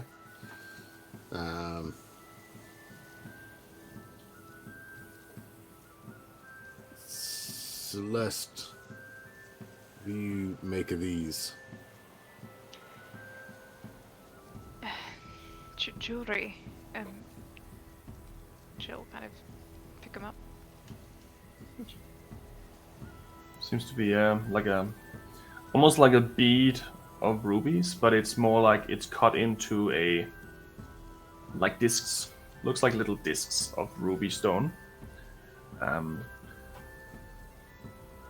This middle part has an eye that are surrounded by 4 stars cut into it. And that's pretty much what you see. I can take a look at them later when my mind is clearer. Yeah. Maybe tomorrow morning. I'll take the blade. I don't know, something seems odd. I think a lot of things seem odd at the moment. Drakik, would you Yeah. would you like to come with us? Coming. Oh, are you alright? Or Coming. do you want to go up? Look, this is just a terrible dream, okay? This is the worst dream I've ever had. My Are you head still drunk, by still the way? hurts. How many fingers am I holding up? I have trouble seeing on the best of days, but that's That's at least fair. 7. Let's go to I'm fine. Larrick and get Mina and Dragic checked, maybe. As he starts walking out, he's just going to bump into the door frame and then keep going. Right. Anyway, you coming along? I'll say that he will come along. Yeah. It's not too far off, and you quickly arrive at the temple. And even though it is night and it's normally closed, it's always open to someone in need. And there is an individual there, and I just need to open the right document. And the individual there is Grandmaster Crickwald. There was the longish, kind of raggly kind of fella. And as soon as you arrive with everyone injured, he immediately opens up the doors and let everyone in and starts turning on the candles. What has happened? Is everyone all right? We were attacked. A beast broke into our home. A terrible thing, a giant wolf that walked on 2 legs and tore into us. And this young girl, we've tried everything we can, and we can't save her. We need help. Right. Oh, bring her to the altar, and I will have a look. You healed her? I haven't healed her. I've held her in a stasis to prevent her body from corroding. Right, that is great. Great. Please come with me. And he leads you to the altar. Everyone, please sit down here in a half circle in front of me. And he gives everyone 25 hit points of health. And after doing that, he just calms for a second. And then he places a piece of cloth over the little girl. And he starts using some holy water in the symbol of Larrick. And he starts humming a bit of a melody. And he places a diamond on her chest. And he brings her back to life. And she does not speak, she just cries. That's the only thing she pretty much does. She's sitting there crying, but she is alive. Anyway, Drakic, I don't know if we should maybe stay away. Maybe our appearance is freaking her out. On top of everything. Well, I must say, I haven't seen any of your kind before. Me? Yeah. Yeah, both of you two. Oh, even him, right. Sorry. No, don't worry. This is just a bad dream. Right. And he casts remove poison on you. I'm just as confused as you are. Okay, I don't understand. He casts remove poison on you. So you are now sober. Oh. Oh. Well, oh. Holy shit, that was all real, wasn't it? Very much so, I'm afraid. Sounds like it. In other news, this isn't a bad dream. And I seem to be a fluffy thing.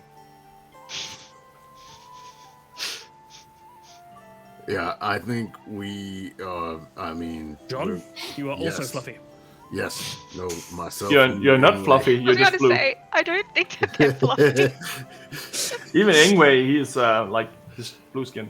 Yeah. Oh, I thought they were all hairy. Okay. No. I think we have like white hair, right? Long white hair and long white fingernails and white eyes. No pupils. You look like some sort of crazy blue elf thing. We all do, friend. Yep. Well, Celeste doesn't. Unless, well, I mean, kind of, but... Three of us and Jonas. Just not blue. Crazy and elf, yes. Yeah, I just, I thought maybe it would be a pretty wild sight for the young one to see us, so I don't know, do we step out of sight? Do we go outside? I mean, you don't look that much weirder than a lot of drow and such I've seen, but right. It's up to you. Hang on a second. I'm just going to try casting Lesser Restoration on myself. Does anything happen? It disappears on you. Aha! Great. I do it to you too, but I need to rest first.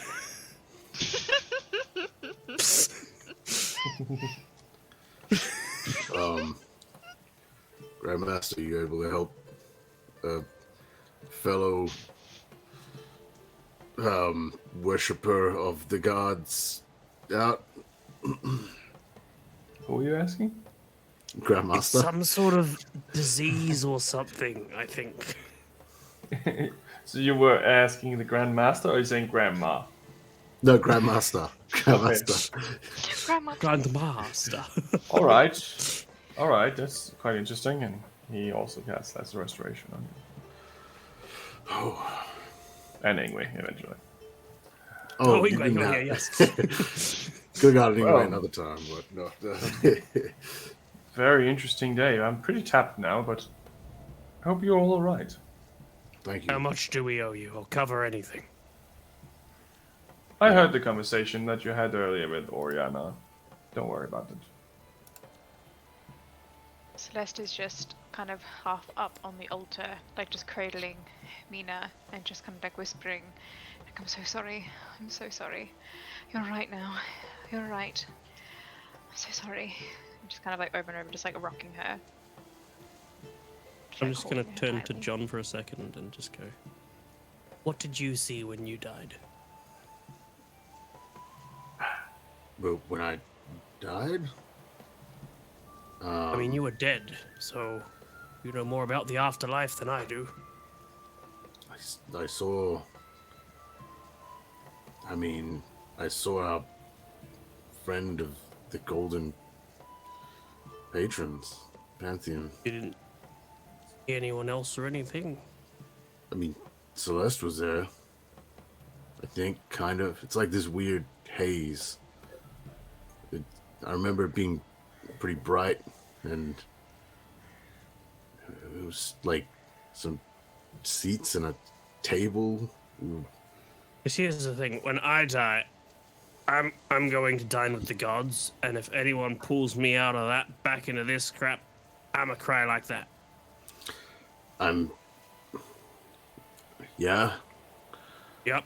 I can understand that. It's not all that great dining with the gods. Like it's interesting, but What do you mean? I sort of had a vision where I was there. I mean, I didn't eat with them, but they were dining, and I was there. I think I told you this when I first met the storm. Maybe I didn't go into detail. I don't think you went into crazy detail. You said you met them. Dined with them? Well, they were eating and partying and things of that nature, so I assumed they were having a feast, and I just happened to be present there for it. So I don't know, if you go to a feast and you don't eat, do you still dine with those that invited you, or? I guess it's the whole atmosphere, I suppose, in that circumstance. It's been a long night. Yeah.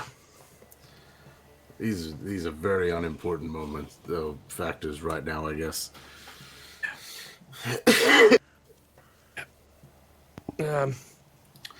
That was both a Jean and Chirok cough. Fair. Anything else that you want to do at the temple?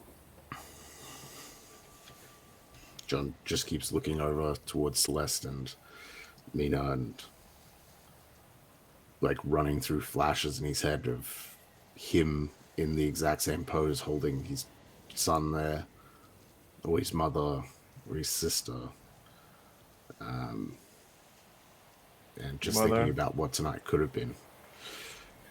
Your mother came with you, obviously, because you're going to them. She grabs your hand, pulls you in tight, and says, Sean, I'm so proud of you. I'm so proud of what you did today. I know it was horrible, but you really shown me how great of a man you are today. I just did what you and Dad always taught me. I mean, I saw you head out that room with a pot in hand. You were about to do the same damn thing. Oh, I thought it was a burglar, not a 10-foot bear.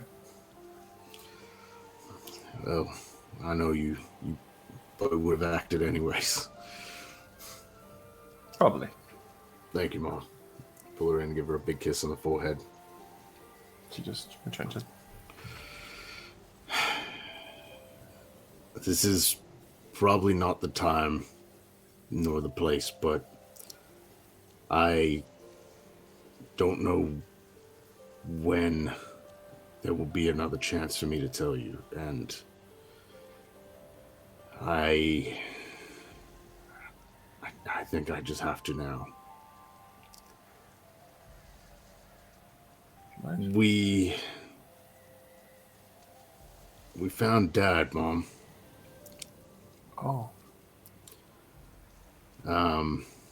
He's being put to rest on the farm. Okay. But there was something peculiar about where we found him, so I'm gonna look into what I can to find out what happened to him, but Okay. And she grips your hand a little tighter, and you can see a little tear forming. wipe it away. Don't worry, we'll find out. He's resting home now, and we'll all be going back there soon. I promise you. I know you don't like the big city. You can come stay with us as long as you want, as long as you need. Thank you. I guess in a way I always knew that he was probably gone, but I'm glad that he's at least put to rest. But I'm not a stupid old lady, Sean. I know why Cerisia isn't here. Just didn't want to say anything until,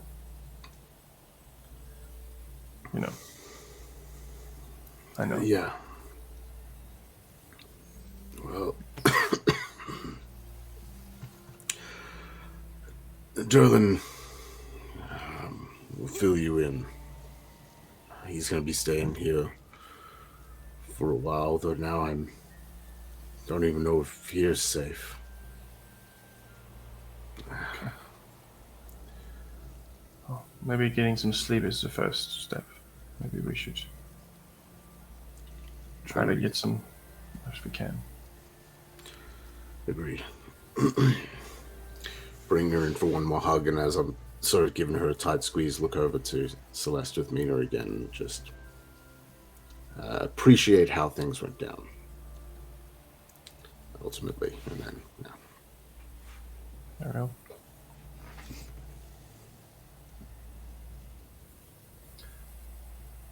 Where do you want to go?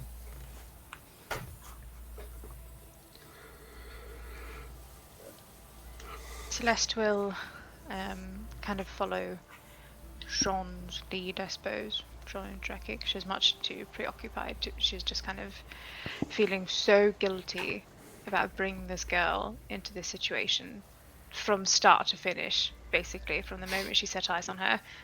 It's been horrible. So Well, she's just kind of wrestling with that and kind of wondering, is it good that we leave the child with Danica, or should we take the other person, like that guy that we hate, up on his offer, like, which is the lesser here, like, put her in potential danger again, or chuck her with some unknown random lady? Like, she's very wrestling with that right now, so she'll follow whatever lead the boys take. Should we, is everyone here? Derlin, Macy, you three, and Ingwe. And Mina. Meet us, and the doctor is still back at the place. He is not able to move. Walking this far would probably be worse than good is. And the doctor never left his side. Back, in case anything happens again. I think so. There's lots of us there, so more people, more eyes. I think I may have an idea, but we'll need to speak to Danica. Right. Yeah. What time is it? It's probably like 4 at night. Probably 4. It doesn't take that long to actually do combat. So. We're not really gonna sleep tonight, are we? Don't think so. Alright, let's go talk to your sister. All right. The hell was that magic crap she was? You said she was a magical person, but like that was some pretty powerful stuff she was doing. Yeah, she's always been big on books. She came here to learn. I mean, she teleported us from her home to, like, a volcano, or I guess a forest bordering a volcano, miles and miles away from here. So, yeah, I think she's got some tricks up her sleeve. I don't even know how she got out of the house. She was upstairs and then she wasn't. I don't know, I was out. Yep. You could probably ask her yourself, I guess. Let's head. You head through the crowded streets. Not so crowded street, I guess. You head through the streets that usually are crowded in the daytime. The majority of people have shut their windows and barred them up for the night. Silent. Except for the sound of soldiers moving through the streets. Marching. There's a lot more presence of military than there usually was. You guess that's probably very common, considering one fortress was just pretty much taken over within a night. There's an army forming outside of the cities, and all the events that have transpired here. Nothing eventful happens, but the walk does give you time to ponder about certain things that has happened. Some good, some bad, some friends that have been made during the travels, and some that you've forgotten. But eventually, you make it back to the estate. It's now heavily guarded. There are, as far as you can see, at least 10 guards up front now. And that's only the ones you can see at the main entrance. And as you arrive, they know who you are. It has been informed to them who you are. And you are led back in. And at the dining table, you see Midos, a blue Jonas, and the doctor eating ice cream. Midos slightly crying at the same time. And when you enter, he stops you and says, I'm so sorry. I didn't know what was going on. I didn't know he would come for me. I thought I'd made it out alive, and I thought it was over, but... What do you mean, Mitos? Did you know that thing? That was the guy who attacked me. That was the guy they were looking for. It's the Alleyman slasher. He just didn't look like that when I saw him. That's probably why he wants to kill me. Wait, so when you were attacked, they looked different? They had a different form? He looked like this when he attacked me, but when I realized who he looked more human. And then he changed. Huh. Okay. That puts a different spin on things. I thought this may have been related to something we encountered earlier. I'm not quite sure. I'm sorry. I brought everyone in danger just because I didn't die the first time, I guess. I didn't know. You should never be sorry for surviving. That's nothing to be sorry about. you returned here and you continued your life to look after your wife and your child. That's the best thing you could have done in that circumstance. Do you have any idea why this thing is after you? Was it a random attack that's now turned into vengeful plot to finish you, or did they say anything in the alley to mention anything that makes you think they were particularly after you? I'm not quite sure, to be honest. I don't really know. You hear a voice from the door area. You see the individual who visited Midos earlier. This is a man with black hair, human. Most of his clothing is very elegant. He has a long black jacket. He says, I think I might have an idea of what is going on. If you would indulge me, I believe that my master has requested your services.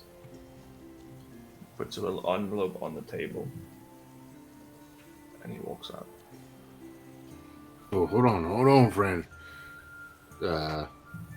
Sean's gonna look at the envelope, look back at the guy, just run towards the guy, and like try to grab him by the shoulder as he's trying to leave. Right. Yes. What do you mean you're Matt? You can't just. That thing was your master? No. We were here taking care of him. Who do you think the doctor works for? Oh, so release his shoulder. You Oh, good friend, don't worry, but read the note. Go to meeting. Take job. He walks out. Eric's gonna open up the letter. Inside, there is two things. There Nothing is reading I can see. There is a golden panther pin. And it says on the letter,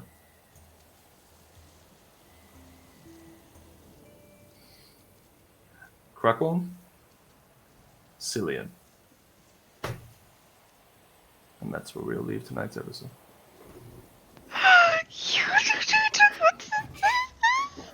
I don't know what this thing's saying. Can someone read this for me? Laura is super excited about that prospect. Celeste does not want to do that at all in the slightest. Laura really wants to go work her fucking Cillian. Drakik has no idea who that is. Well, yeah, it'll be interesting. We'll see. Also, just as a note, while that whole thing was happening and the conversation was happening, and there was that very like heart to heart with like Midas and Celeste was in the kitchen getting ice cream for Macy and Nina. And I would have said that probably the tub is just on the fucking table. Like it's like someone just came home, take everything out of the fridge, and just put it. Oh no, we're getting raided by two people. Stop it!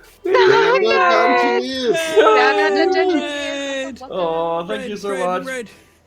You missed a very, very traumatic battle experience. Yeah, you're gonna have to go back and watch. In the middle of it because I was about to have a panic attack. Like it was. As a game master, I just killed the child, but anyway, you know. I saved her. You saved her. That is correct. Yes, I don't have to go to bed feeling horrible. Because I do that when I kill NPCs that has no last names. Oh gosh. Oh boy. But yes, you have now been extended another job offer from another individual that apparently Midos knows. Oh boy, we got so much to do, y'all. We need to get our to-do list, checklist. We need to start make a list and check it twice. Yeah. We've got so many. Like 6 sessions ago, I made a little list of like, all right, these are things we should check over and like plan ahead, and then just chaos after chaos. Chaos. Game's good. Mayhem. We're just ending, sadly. Yeah, unfortunately. Good. We're gonna chat for a little bit. I can't even check my. Yeah, we need to because it died. decompress. Hey, next week we got a cool one shot. Yeah, we do. That is true. We got a sci-fi one-shot next week. Yes. That'd be really it's cool. gonna be- It was very fun to play. Oh yeah. We just finished up having a battle where we were at Jean's house with his family, like an extended family, and then one of us got woken up in the middle of the night by like a loud bang, and then there was a really savage werewolf in the kitchen, and it just fucking tore through. Or like, how many times did like we go down? Like, oh, it was Oh yeah. Well, savage. you And gave like it 283 points of damage before it left. before it just walked out, before it was like, you know what? Yeah. Oh, Yeah. I'm so leaving. what it's scary. And they were like, "Oh, we'll get you. Ha ha! He failed his check finally. Legendary action. Ah, well." I was Well, it only literally had one. thinking It only had one. when like Ingwe was like getting bitten and shit by the wolf, and I was like, oh my god, does lycanthropy spread like vampirism, and like is he gonna get bitten? And then when he was like legendary resistances and like all this movement, I was like, maybe we should all try and get bitten by this werewolf. We can all get benefit. Well, you never of know this. when you're affected by a curse or not. Doing like fucking like what was it, like 40 points of damage with like one mind control fart, like it was crazy. 33 both times, I think. 33 points, yeah. Yep. Yeah, some heavy shit. Yeah. Maybe I'm ready Yes. to play with the big boys now. So the sci-fi one shot will be played next week in place of this because a couple of us are away next week. So it will be 7 p.m. next Monday, Australian Eastern Standard Time. It will be played here. Super cool. Narakto over this way. DM'd, and it was really cool. We also got members of our community, like our Discord community, involved, which was really cool. There were 7 of us in total, which was awesome. So if you do want to come and Completely play, original. By the way. yeah. Completely written by Narakto, wrote, directed, edited, produced, everything. One-man band. Yeah, so if you do want to come along and join that kind of stuff, we do have our Discord as well, which we often do these kind of things. I think one of our moderators at the moment, Brandon, is actually running a community one-shot, like a Battleforge event. Yes. And it's like team v team, fight to the death through like a maze, and it's really cool. So he's running that at the moment. Royale. Yeah, it's like team versus team, and that's Yeah. really cool. And then we also have games nights every Tuesdays. Yeah, so that's tomorrow. Yeah, tomorrow. So we've got join our the game- Discord and you might play. You might get to play some Fall Guys, or which is not a tax evasion game. I keep saying that, but I didn't know that when I started it. Okay, I thought it was really weird. That's we Take can the play Fall Guys. That's a Among different Us. Well, I mean, I made this. I was streaming at the time, and I made this whole thing set up with like 2 FBI agents knocking down the door, and I was like, "What the hell? This overlay doesn't work anymore." Anyway, there's also Among Us and other cool things we can play. Yeah, Yeah. like Gartic Phone, Sketchball. We have like, we usually start off with like one game, and then after like an hour or so, it like devolves usually into another game when we kind of get over wherever that first game is. But usually we start off with a game that we all vote on, and then after that, it trickles off. Usually runs between 7 p.m. and 9:30 p.m. every Tuesday. And yeah, that's Yeah. cool. Yeah, it's great. It's a great community as well. We Everyone's do nice things and sometimes. stuff. We do the Um, things. Do the things. But yeah, next Monday we know will have our. Do we want to play the promo again, Tom? Is that possible to play I the can promo definitely do again while that. we've got these guys for next Monday? And then Sure. we'll come back and we can. Yeah, roll. no worries. Enjoy the promo.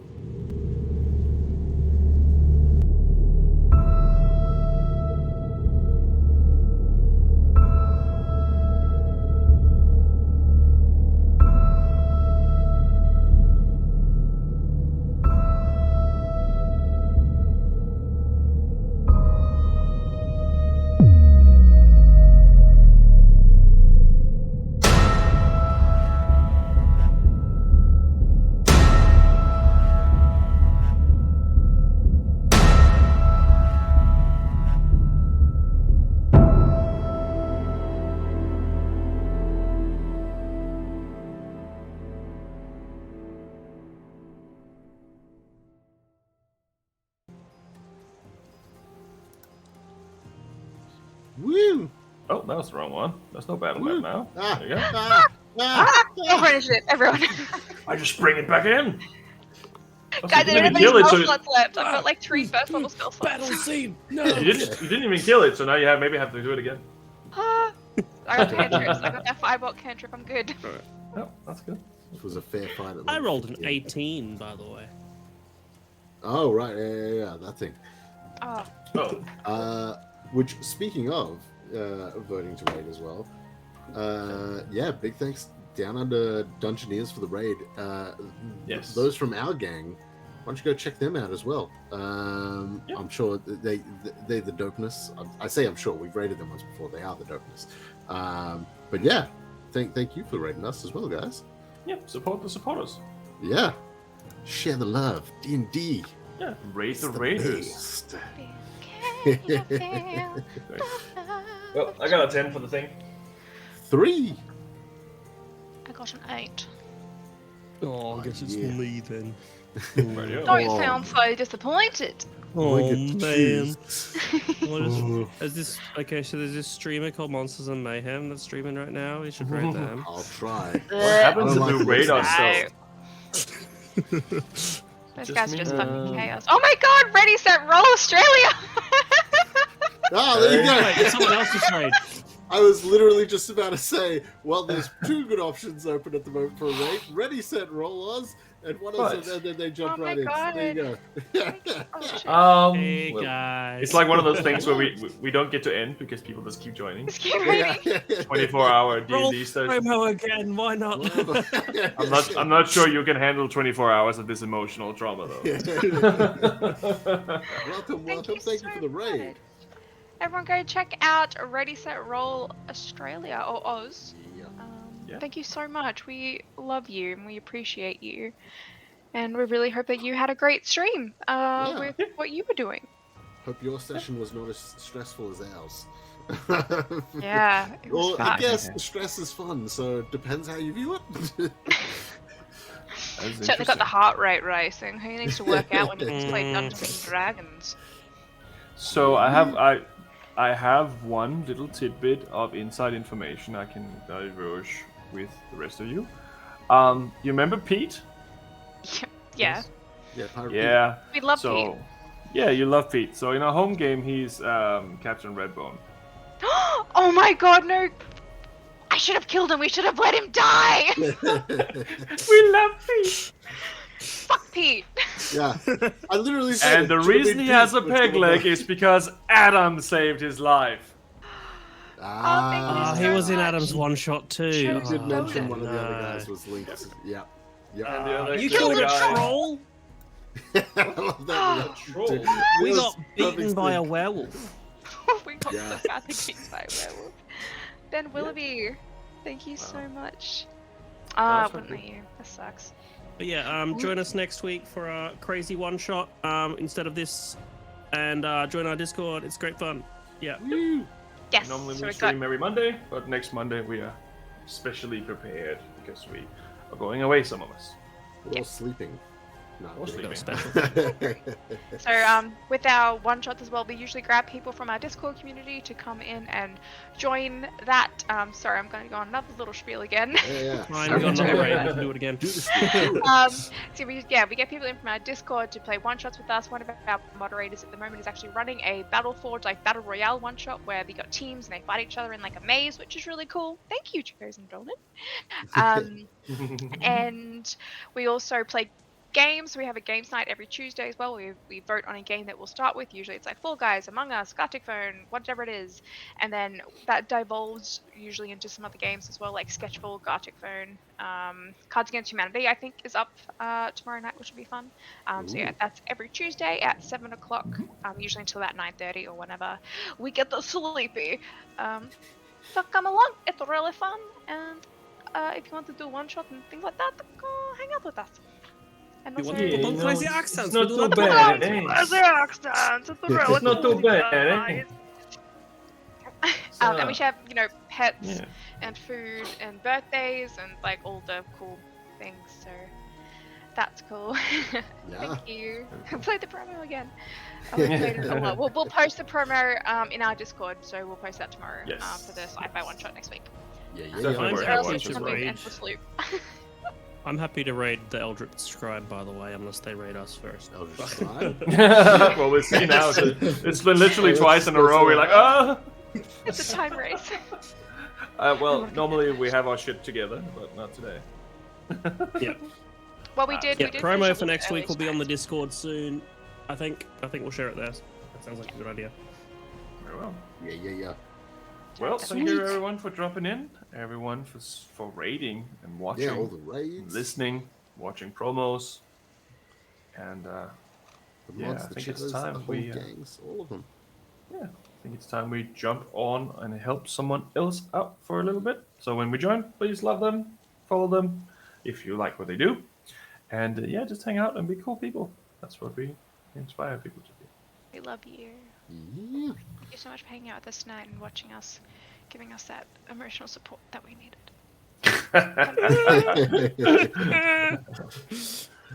Not Disney, not everyone. Have a good one right now. Good night. Well, See you next week. Pause me in my tracks.